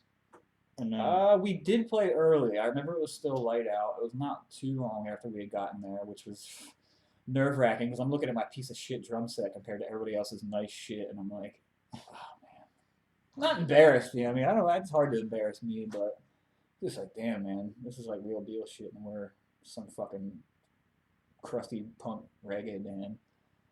But man, we got up there and they fucking loved it, and it was like the first time because I think it was cool. Like you said, we played early in the day, and like I think it was one of the times where like it was so early that I didn't have time to get fucked up, so I was very present. I can imagine after the set what happened next. Well, I'll tell the rest of that story. But like when we were playing, man, it was like the first time for me that I played in front of thousands of people, like looking out and in a sea of thousands of people looking at you while you're playing. I was sober enough to fucking understand the gravity of what was going on, and I got high. You know what I mean? Like fucking high. It was like fuel to make me play through the songs, and like it was just like one of the best sets we played, in my opinion. And then yeah, immediately after that we got done our set and fucking we're walking around. And it was like after you play and you're in a festival show like that and people see you and like I had dreadlocks at the time, like super long dreadlocks, but still had like tattoos and shit. Yeah, I still had like a good bit of tattoos. So people obviously recognized me when I'm walking around, man, and it was just getting super fucked up the rest of the time after that. And then next thing I know, I like come to, and I'm still like, I don't know what happened. I just got fucked up and kind of blacked out. But I come to, and it's like 2, 3 in the morning, and everybody's still, it's a festival. Everybody's still awake, man. There's people awake. Some people went to sleep, but people still partying. People were still playing too on the stage, like more or less like acoustic, this or that.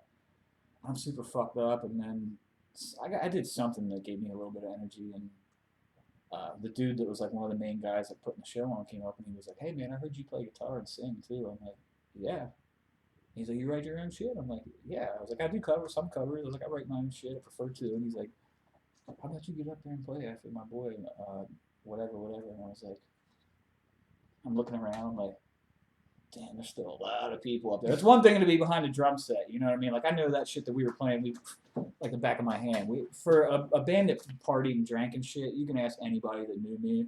I had a spot for my drums, and I would go out there and practice for like 4 or 5 hours at a time, like often, daily almost, to every other day. And so that shit was easy, you know what I mean? But to get up and do something that I do kind of like habitually as a hobby because I do play in a band with another instrument, you know, like it was very nerve wracking. But I was like, you know what, I'll do it, man. And it was even more of like an enlightening epiphany moment when I was up there, like with a guitar, just myself, and looking out and seeing still, you know, probably 1,000 people watching you, just Damn. you and a guitar and your voice, and that shit was like a drug. The set went well.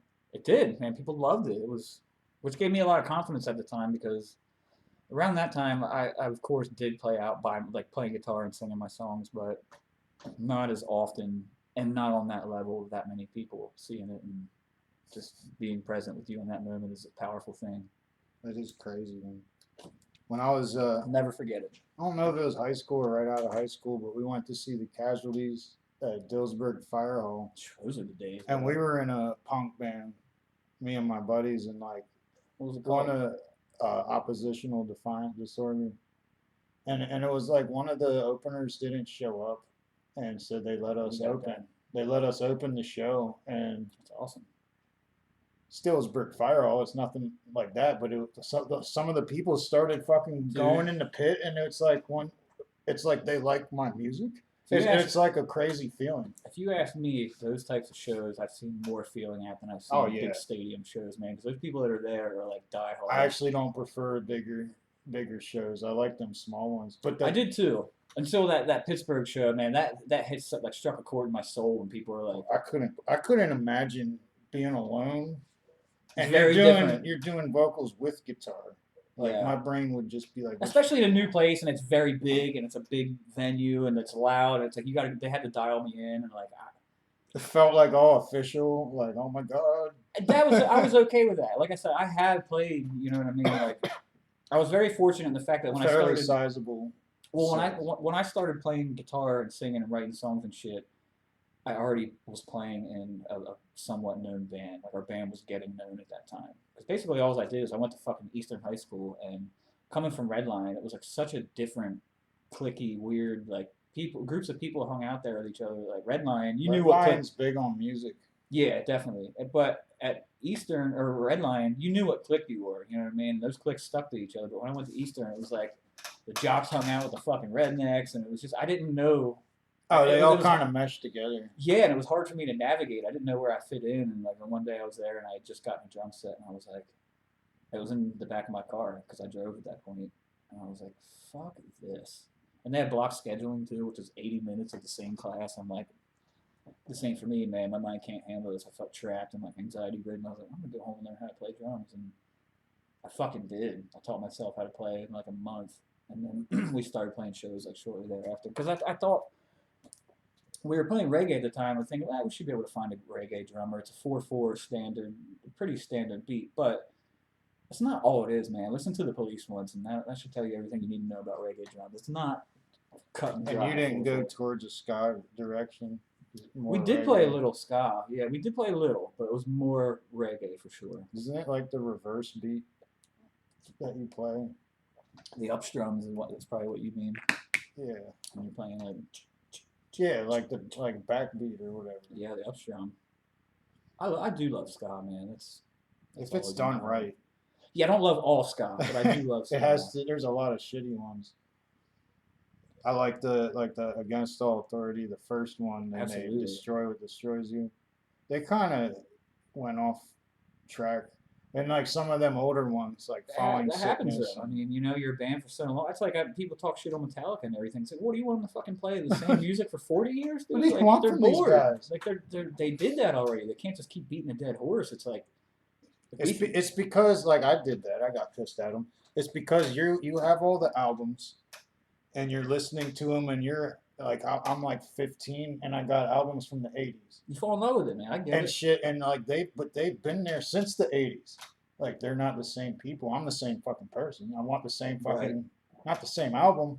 That's And you know, James Hetfield quit drinking himself. Another perfect example of that. Like, of course, things are going to be different, and, you know, and even that aside, like it's just the music. You can't expect a musician to do the same thing over and over. Like some people are okay you with that. still have the old albums. Sure, like you have your Ian McKays. You know what I mean? No matter what band Ian McKay is in, it's going to sound like Ian McKay, in my opinion, anyway. But not everybody's like that. In fact, a That the lot of people Minor aren't. Threat dude. Yeah. What other bands is he in? Fuck, you're gonna ask me right. I only know of Um, Minor Threat. I can't think, man. My mind's just. But I got pissed at the Metallica's Load album, and then I got older and played it. I'm like, that's a pretty good album. Or let's say another good example, Jesse Michaels from Op Ivy. No matter what project he's in, he's gonna sound like Jesse Michaels. That's another good ska band, Op Ivy. Fuck yeah. Me and my friends used to cruise around playing that And then shit. subsequently, Common Rider too are amazing. And then his just the stuff he does on his own is cool. He's also he paints too. He does paintings. Oh yeah, that's the thing about creative people is they just don't stop being creative. Right. Well, for another example is Opie Ortiz, the guy that drew the Sublime Sun. Like he's a tattoo artist. He does paintings. You can buy them on Instagram. You can go out and get tattooed by him, which I'd like to do. You know what someone just told me? He has a band as well. The dude from Sublime. The dude Opie Ortiz, he hung out with them, drew like the Sublime Sun, the back of the Oh. a lot of the shit for their album art, and he's a good artist, man. Good tattoo artist. It's like an iconic picture. I think his band is called Opie and Friends, or Opie Ortiz and Friends. I'm not sure. I haven't really got to listen to him much. But yeah, that's that need to create. You know, when you're intrinsically that type of person and an artist, you have that desire and just need. I have to create shit. I don't I even feel- care if anyone sees it. I feel uneasy if I'm not creating shit. And so, like even as a kid, when I was real young, I'd at least be drawing fucking pictures and shit. Yeah, I think it comes back to the anxiety thing for me. Like I just said to my boss not long ago, I went like a day or two without tattooing, and then like the following day I tattooed. I was like, man, I needed that. And he was like, why? You needed to tattoo. I'm like, yeah, man. Like it's like I got to get something out. You know what I mean? Yeah. I feel like Yeah. it's like that anxiety builds up in me, and if I can like when I'm sitting there focusing on my art and what I do, it's like that. It's a slow release, but it's a release. You know, it works. I need that. Yeah, and I take on too many fucking projects and never finish them. Yeah. Like just now with the, like I was saying with the music, I started doing editing a lot and doing like mixes of shit. Like I took a lot of my old songs and I'm working from like fucking 6 or 7 albums worth of rap I did, and I'm like I'm cutting all the best verses apart and editing them together to make one big epic song that sounds fucking insane. And I did 2 of those for me. I did a bunch of them for other rappers, and I just kept doing them and doing them, and it became to where it was like I felt like I had to keep doing them, and then I stopped. And then I was doing new actual rapping, and that shit got like I did some new songs, and that started to feel like work. And I couldn't tell if it was just I had no drive, if I was depressed, or if it was just becoming a chore and I have to drop certain things. And then I was doing this podcast, and like this, a lot of times I was like, is that something I want to keep doing, or like, you know what I mean? If there's too many things, and so I keep the ones that don't feel like a job. I would think a lot of people go through that, man. You know, even look at your Joe Rogans and shit. I'm sure there was a time and point where he was like, am I wasting my time with this? Is this going to be like, is it going to be worth what I'm Is it just going to dwindle sometime? I would guarantee there was a point where he probably thought like, this is just a shot in the dark and we'll see what happens. You know what I mean? You don't know until you try is the ultimate root of that, you know? And I think a lot of people are fearful of, they don't do things because they're fearful of the outcome, and you know, fuck it, man. Live, do your life. Like I get that shit every day. I walk out of my door. People are looking at me like, You know what I mean? Give me that hairy eye. It's like I don't care what the fuck you think, man. If I cared, do you think I would look like this? Because I wouldn't have to deal with your snide fucking looks every day. And it doesn't inherently bother me, but like some days I'm just not in the mood for it, you know. Yeah, it's like, Which is a good topic on its own too. yeah, because what's that? Because you probably, like, you're not even noticing. It's just what, and then, like, all right, so I dated this girl that had tattoos everywhere, and, like, she said it was so annoying. And I'm like, It why? can be. And then we go out to eat, and someone would be like, I like your tattoos. And then we go somewhere else, and someone would be, and she's like, Jesus, fuck, man.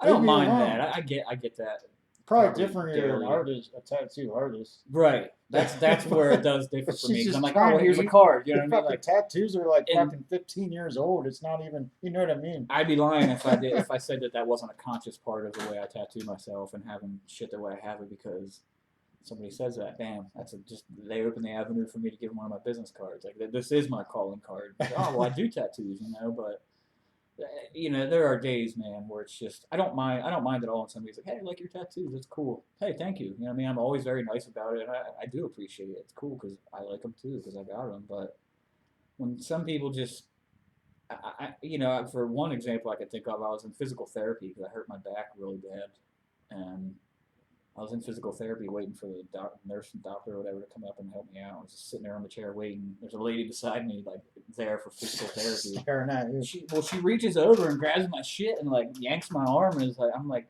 excuse me, ma'am. I was like, I'm here for physical therapy. I was like, you shouldn't really just grab people. You know? I was like, it's one thing to ask somebody, but I'm living my normal life here. You know, like I get it. The way I look to you is fucking probably different than what you're used to seeing, but I'm still a human being, and I should be afforded the same rights as everybody else. You know, don't touch me if I don't ask you to. Well, I don't even have many. I just got on that one leg, and I was getting my prescriptions at the store, and someone said something, and I turn and look at him like, "Fuck away from me! I don't fucking know you," because I'm like that though. I don't like people interrupting me or just in general. I'm not like But that. but I was looking at him like, dude, that's fucking mind your own fucking business. But I have a different personality, obviously. It depends what they say. If somebody's gonna be rude about something, then it's hard to say what I'll say. It depends when you catch me and what mood I'm It's in. like You I know? just woke up.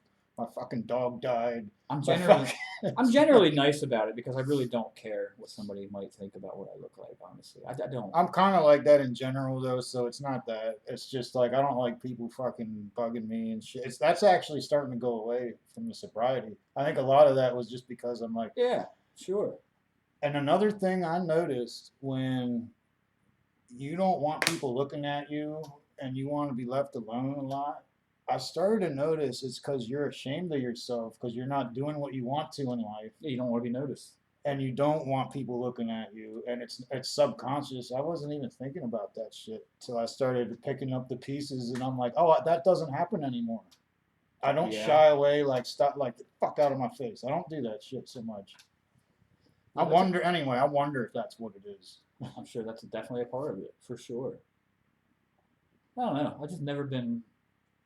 You know, thankfully I had the mom I had, and she always told me to just be proud of who I am. And, you know, of course parents tell their kids that, but I took it to heart, man. Like I don't care what people think. You know, they're not. You know, they're not paying my bills, I could say, but like some of them are. So I gotta really care what they think about their tattoo, but I don't give a fuck what they think about mine. I was given pretty good direction too as a child, and I just kind of. That's another thing. Like I actually think it's easier if for you if a lot of the trauma and shit you endured was self-inflicted. I think it's a lot easier to get over it and just get moving. Like if someone else does something horrible to you, it's like what the fuck. Like I think that's a lot harder. Like for me, most of my issues were self-inflicted, and so it heals easier. You know, you know why it happened. Shit like that. You don't know why if someone does something fucked up to you, Yeah, I and you grew up. can't even comprehend that kind of behavior. I grew up getting the shit kicked out of me, man. Like I didn't realize it was at the time. I didn't realize. I just assumed. You just think that that's what everybody. Well, everybody's dad probably kicks the shit out of him, and beats on him and shit. You don't. I didn't know any different. And my stepdad was just an alcoholic, man. And not only was it just like physical, he was just psychologically abusive and strange, did weird things, was an alcoholic, and drank our money away. And like there was a time when like my parents were pretty well, we were like decently well off. We weren't rich by any means, but had a nice $250,000 house back in the '90s. Like that's pretty pretty fucking good. You know what I mean? But it didn't last long for sure. Because and then my dad was crazy alcoholic, and my mom she was definitely drinking at the time, and they ended up divorcing. And it was going from that to my mom barely affording a place in Redline. And by that point, my brother and I just went off the rails because like, shit, we don't got a dad around to tell us no. Our mom, we were teenagers. She couldn't tell us no anymore. She couldn't stop us. So just going off the rails. But growing up in that environment, getting the shit kicked out of you, it's just, I really wouldn't change it. I don't think, because like we were saying before, that type, even turmoil makes you who you are. But it definitely wasn't easy. No, and you probably got more demons that way. Yeah, I'm sure a lot of that, my drinking and my addiction issues, definitely stem from that. I will not curtail that in any sort of way or try to, but a lot of shit too. I had a son, and his mom and I didn't get along, and she made it really hard. I think it was just that's a lot. That was a lot of my drinking issues. If I'm being honest with everybody and myself, that's hard. You have a kid you can't see, you want to, you're struggling with your own bullshit going on. You're making it hard on yourself by being an addict and trying to do the right thing, but ultimately, that addiction's gonna win. You can't do both. Yeah. So a lot of it was for me. Yeah, I'm sure a lot of my childhood trauma, but it also fueled me too, man. It made me hard from a young age, and it made me realize the reality of what life is about, and not everything. A lot of people, like kids, go through life until they're fucking 30 years old and don't realize, oh, this is the real world. You know what I mean? Yeah. I was very young. That's more common now. Yes, it is. A lot more common now. By 10, 11 years old, I had a pretty good grasp on the fucking the evil realities of life. But in my adult life, I suffered lots of fucking psychological abuse and trauma and shit. But that's my adult life. I could pretty much handle it. Yeah, you could take it or leave it. Or I thought I could, or whatever. You could take it or leave it a little bit more as an adult. Yeah. I don't think it's as like a big a thing, but like someone actually told me that, known me throughout the whole time. One day they're like, dude, you had a fucking fucked up life. Like I've never had to do this or that, and like because I had a good family growing up, I never paid any attention to any issues because I'm like, I don't have issues. But someone said that to me, and I was like, well, I don't know, maybe I did. I don't fucking know. It's hard, man, to look at yourself, and it is very hard to look at yourself. To judge yourself is even harder. To know, is this normal? And apparently a lot of my adult life situations I was in are not at all normal things that people would go through. And so like I never thought of it like that. I just thought I had a decent childhood, so everything's fine. It also goes back to what we were saying before, like as an addict, watching your friends get houses and this and that. I'm still, and a lot of that's even due to like the whole point of like my life and tattooing and everything is, I'm still going through that, man. And I don't know. I'm starting to like come to a place of like oneness with it because I'm almost 40, and it's not going to be any different. You know what I mean? Like I'm not going to have that traditional life, at least not in a way that most people do. I've come to terms with that a while ago, but like I'm 38, I'm almost 40, but I don't have that issue really. I think to myself like there's a whole bunch of crazy adventures in the future to go through. Oh yeah, I am talking like I'm almost 40. Like, I'm not saying life's over yet by any stretch, man. It's just. But I talked to my mom about, because I was like, what happens when you get older and die? Like, like I was just talking to her about it, and she's like, I'll probably be ready by then. Like life's hard. I think after if you get to a point where it's like, where do I go from here? Well, I think if you live literally like for real, live your life. By that age, you did a lot of shit, man. You're tired, and you can look back. That's when you look back on that shit. Like, man, I did that shit. I don't want to be one of the people one day. It's like, man, I should have fucking played on that stage in front of 1,000 people by myself with just a guitar. You know what I mean? I should have done that. When it would be more easy for you to just lay back on the grass and kind of pass out, or how, I don't know, or it would have been a lot easier for you to just be like, no. I'm like, not I very easily, and the dude would have been like, oh, cool, you would have asked somebody else. But like, he was very interested in what he had heard about me. I liken the end of your life as to like coming down off an acid trip or a shroom trip, and you're like, dude, I'm ready for bed. I just agree with went through a that. lot of shit, and I'm ready for You're bed. tired, man. You did it. You did it all. You're tired. That's probably what it's gonna be I think it is. like. So a lot of people talk about these things about being older, and I see them getting nervous, and I'm like, don't do that. Don't do that shit. You're like, or they'll be like, by this age, I should have, like how I think I never had a family, and I never had kids, and I always wanted kids and shit, and it's like blah blah blah blah blah blah blah. But I'm alive. There's ways to fill. There's Yo, numbers. man, I'm listen. this age, whatever the fuck. I actually don't want kids now. There's ways I really to fill. don't. Not There's anymore. temporary ways to fill that void. You know, like for me, I have a nephew. You know what I mean? Like my son, his mom, and I, they live far away, and we just really have never been able to work anything out. And I've tried, man. No, I definitely watched. But I got my nephew. You know, I try and he's like a. I treat him like my fucking. His father, Uncle Lee, the father. I you do know. like my ex's daughter. I've been pretty much watching for like the past 10 years off and on, and it's like that's definitely I got to watch a child grow up, Yeah, it's and powerful, it's like man. I watched him grow up too, and it it's is powerful. crazy because it happens so much faster, and like my life didn't change as much during that time. It's just really insane. It's insane. It's a good, that's funny you bring that up because not long ago we were going to a cookout of a friend of ours, and my nephew was along, and it was like the 4th of July cookout thing, and he was like, I guess he doesn't know that I quit drinking and shit, and he was like, well, you can get beer. I'm like, no, I quit drinking, man. He was like, oh, and he was like, I could see it like dawning on him. He was like, how long? I was like, it's been coming up on a year and a couple months. He was like, wow. And he was like, he looked directly in my eyes. He's like, I'm proud of you. I'm like, very strange to have a child, you know what I mean, that you've helped grow up and you know raised in a way, you know, morally, and to have them tell you that they're proud of you. That was just an emotional kind of moment for me. Well, that's what I felt choked me up. with this kid.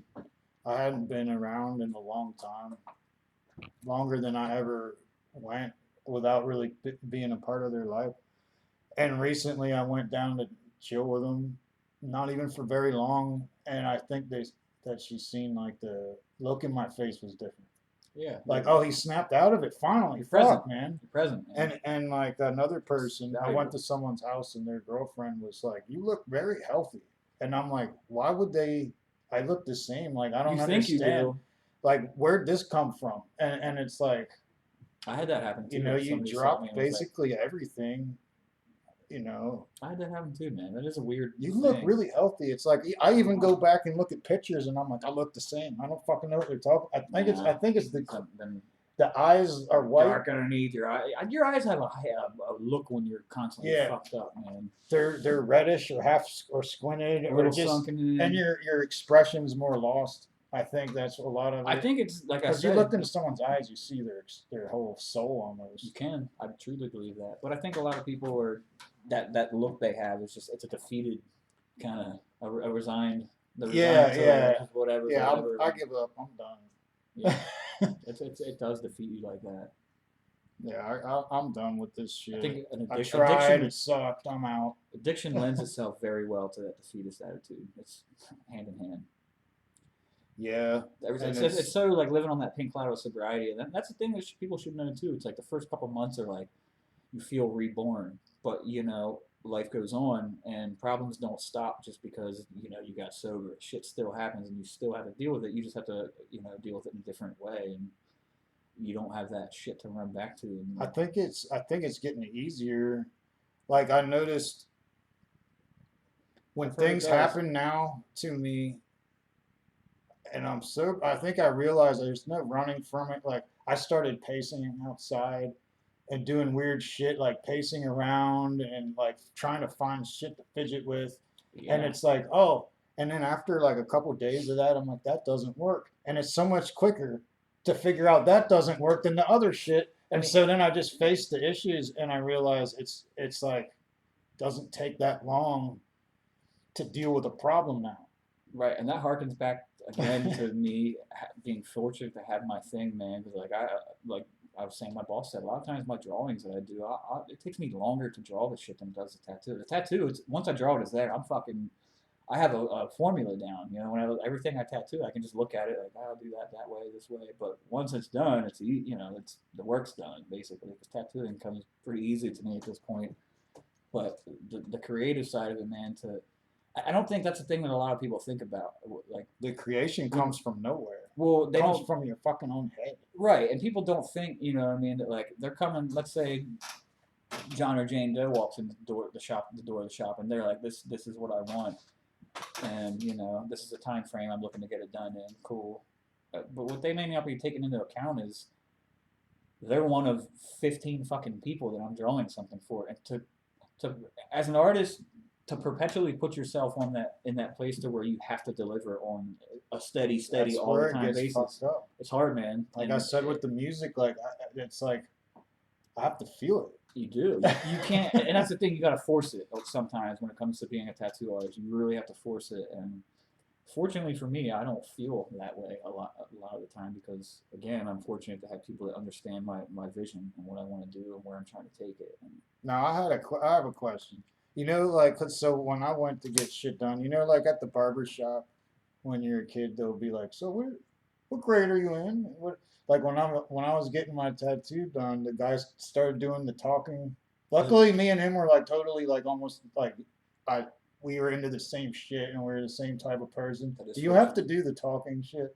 yeah, Like I of course have my bag of, you know, standard questions I ask people, but what it comes down to is a lot of people even tell me they're like, I'd like coming to you because you know you don't talk overly, like you don't talk too much, but you talk enough that it like distracts me from like what's going on when I'm getting tattooed. And like I always have a good time when I come and get work done by you, and I love the work, obviously, but the experience is rich too, and you know that's rewarding to hear that because I do when my boss and I talk about that too, man. We want you to walk in the shop and not feel like I felt a lot of times going in places growing up. Like you walk in there and they look at you like you don't belong. yeah, like you don't if you don't belong, don't belong. You know that type of mentality. You're not It's like, hardcore enough. Like when I'd go to Westgate, I'd walk in and everyone would look at me. I don't know why. yeah, I don't want That people particular place, they'd look at me like, you know, like in a Western when the saloon doors are closing and shit. It's like, everybody's looking at you over there drinking who shit. the fuck's that guy? Yeah, I don't want people to feel like that walking in the shop. We want you to be welcome. You know, I want you to look around and be like, damn, this is a clean shop because we take pride in that too. And we do have a lot of people that come in there and like, damn, your guys' shop is like spotless. Your bathroom is really clean. You know, and you guys have a nice, bright attitude. I'm like, that's what we strive for. We don't want people to feel unwelcome, man. And it's just a strange thing that some shops do give that off, and they know they give that off. They got death metal playing. It's kind of dark. That's strange to me. And to each their own. If that That's works for their you, thing, cool. I But guess. Like that's that's not what I'm going for.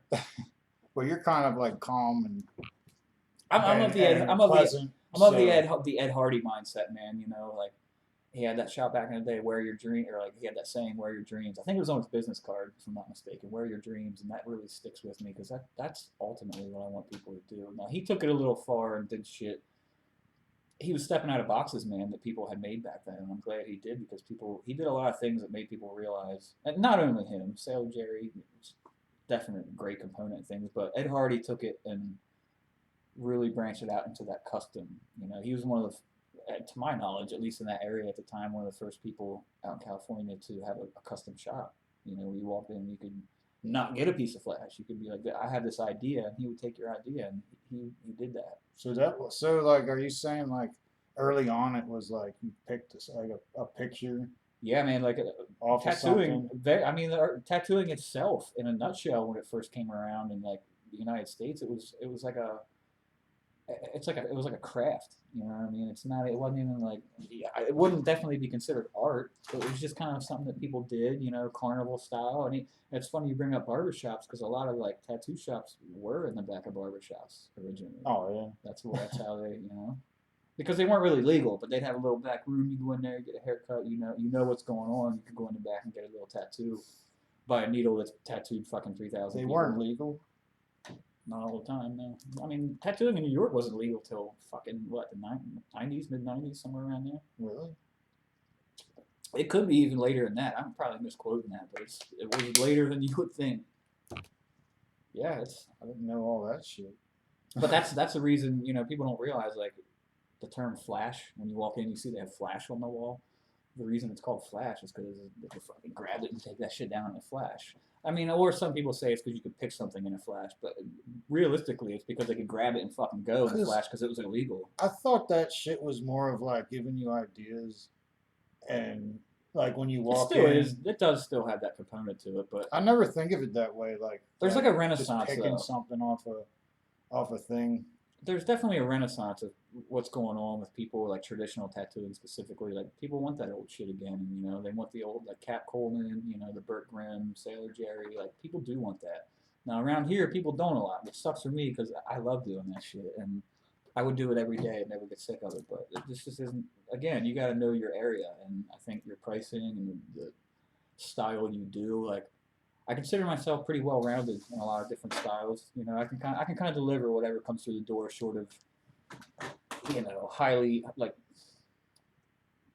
I don't know hyper realism portraits and shit like that. That ain't my thing. I'm not into it. I just don't really have an interest. It's cool when I see it. I Or can like appreciate it and respect it, but it's not you're me. not you don't specialize in like biomechanical No, style and again, shit something I like can that. respect and appreciate. Like I watch Kurt Windish, and you know what I mean. It's amazing, man. He's good at what he does. It's fucking cool. I like to look at it. It's aesthetically pleasing. It's done well. It's technically sound. It's just me and my investment of my time. I'm not going to put into something like that. You Like got your niche. I was talking to my boss about this too. I said the reason traditional tattoos are still around, is I said, is because that formula is what works on human skin, and you can have all the new shit you want, the new technology, everything you want, but that formula of putting a line, which is basically acting as a fence to hold in, you know, the rule of thirds, a third skin, you know, a third color, and a third black. That's how you build a traditional tattoo. The reason that works is because it gives the skin breathability over time. Those last 20 years down the road, a traditional tattoo, you can still look at it. It might be a little blurry and a little settled, but you know what the fuck it is. You know, some of that, like, I don't want to say anything specifically and offend anybody, but there's styles that just don't.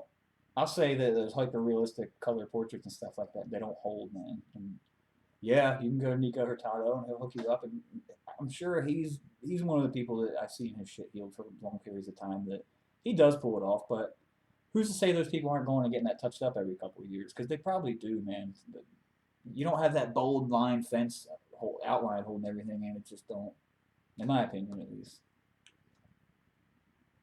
Now what's like what is like the future? Because I can imagine. Yeah, I Good used to do question. CNC machining, where we would cut Me out. too. Really? Yeah. I've worked with sheet metal, and we would cut out, punch out shit out of the metal and bend it. It's basically what I did with PVC. Now, I heard of they're coming out with CNC tattooing.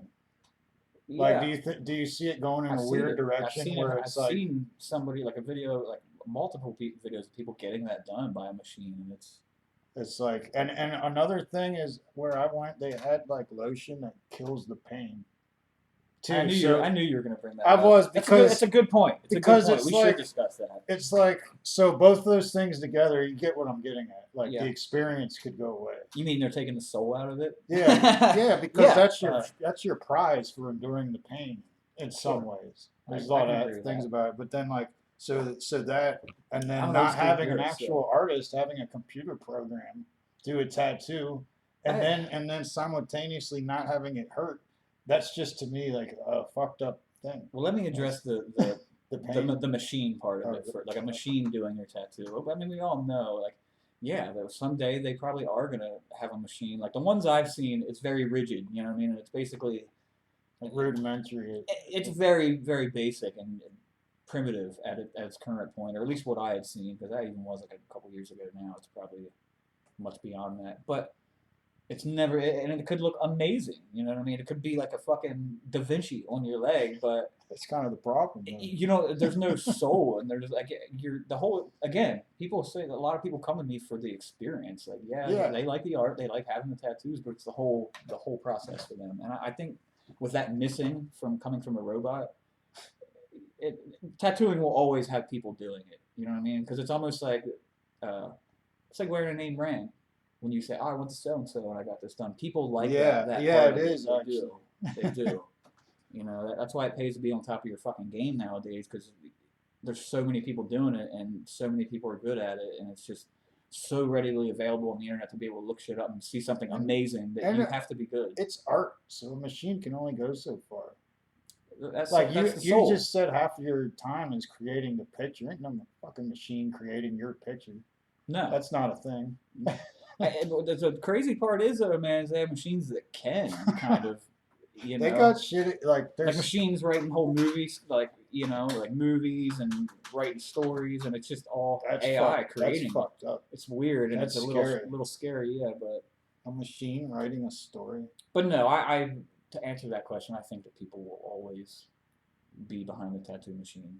Yeah, there's probably going to be that avenue that they can go one day. It reminds me of that scene in Starship Troopers where they're getting a tattoo and they just sit down. And it's like and it's like done. I'm like, man, that is. There will probably be like advances in the technology, but still have it because there's probably already been. You know what's funny about that? It's funny you bring that up, like advances in technology specifically, is that everybody's using rotary pens now instead of the old school coil machines, which I do too. I'm of no exception. I use a Vlad Ultron Pen C. Now, what is that? It's basically just, it looks like a highlighter. You know what I mean? It's got the motor inside, and it's just direct drive. It's all. But the funny thing is, it's like those are what everybody uses now. But a lot of people don't realize is like that concept is a fucking prison machine. You know what I mean? It's taken basically, like they take apart like little art, like Walkman motors or whatever motors they can get their hands on in there, and that it's a rotary machine. Oh, it's the and same thing. It's like the pen vibrates and it has different size needles. Well, the needles are different, and prisons are going to use guitar for- strings or whatever they have, sharpen that shit to staples, or fucking who knows. Guitar string. But it's funny because the advancement in tattoo technology is actually going backwards. Like the new shit is what it started out with in prisons and shit. It's just done in like a very nice way with the aircraft aluminum casing, but it's ultimately a fucking jailhouse machine. So it's going backwards. So it has. As it's going forward, it's going backwards. It's like an occupation or an industry that's about style and art. So it's kind of hard to just push it in one direction, super technological. If you make fucking bottles for a living, like if you make plastic bottles for a living, you want as much advanced technology as possible and this and that, but you're not doing anything fucking artistic or anything that has some kind of style to it. And so it's like you don't need a mind. You don't need a mind to create it. I mean, it's not a billion-dollar industry for nothing. People are very smart about the way they do things, but being that it is that big of an industry, you got to be careful, man. You really have to know your shit. Like, and that's even.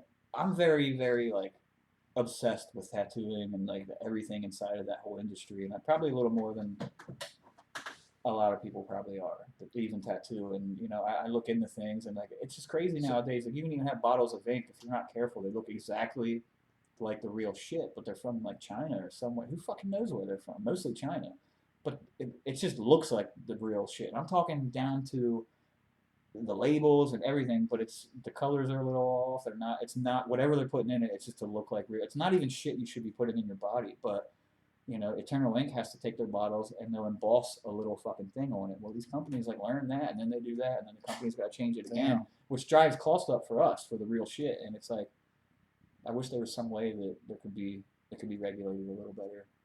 And it's becoming somewhat of a saturated market. Yeah. Does that affect you at all? Or I think it always does, but I'm just not interested in like that side of the market for myself. Like I like to use products and things I know that work, but I'm a purist at heart. Like ultimately at the end of the day, man, I need a machine and some decent ink, and I'm gonna make a nice tattoo. It's just the bottom line. It's cool because it is a primitive art form, and it will stay that at the heart. To some degree, because there's always purists like me. You have them people, and I was one of them people. I used coil machines up until not past 2 years or going on 2 years. I've been using. That's the one with you picture like the gun thing.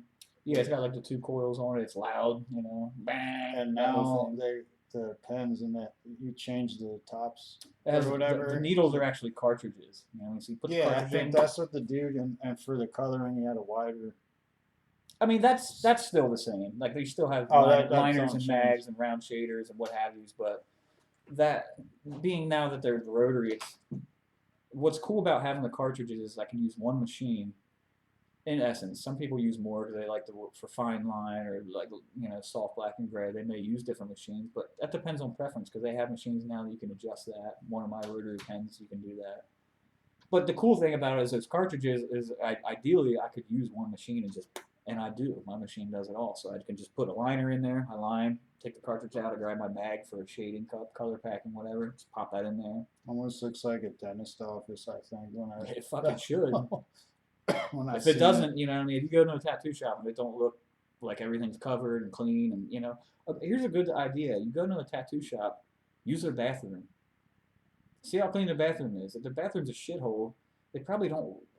Everything else probably looks good on the surface. You know what I mean? Like everything needs to be cleaned and stay and kept up with in that regard a lot in a tattoo shop. And I think some people get laxed and you know, check on corners, man. Are there cobwebs or you know, it's always a good indicator of how clean the shop is.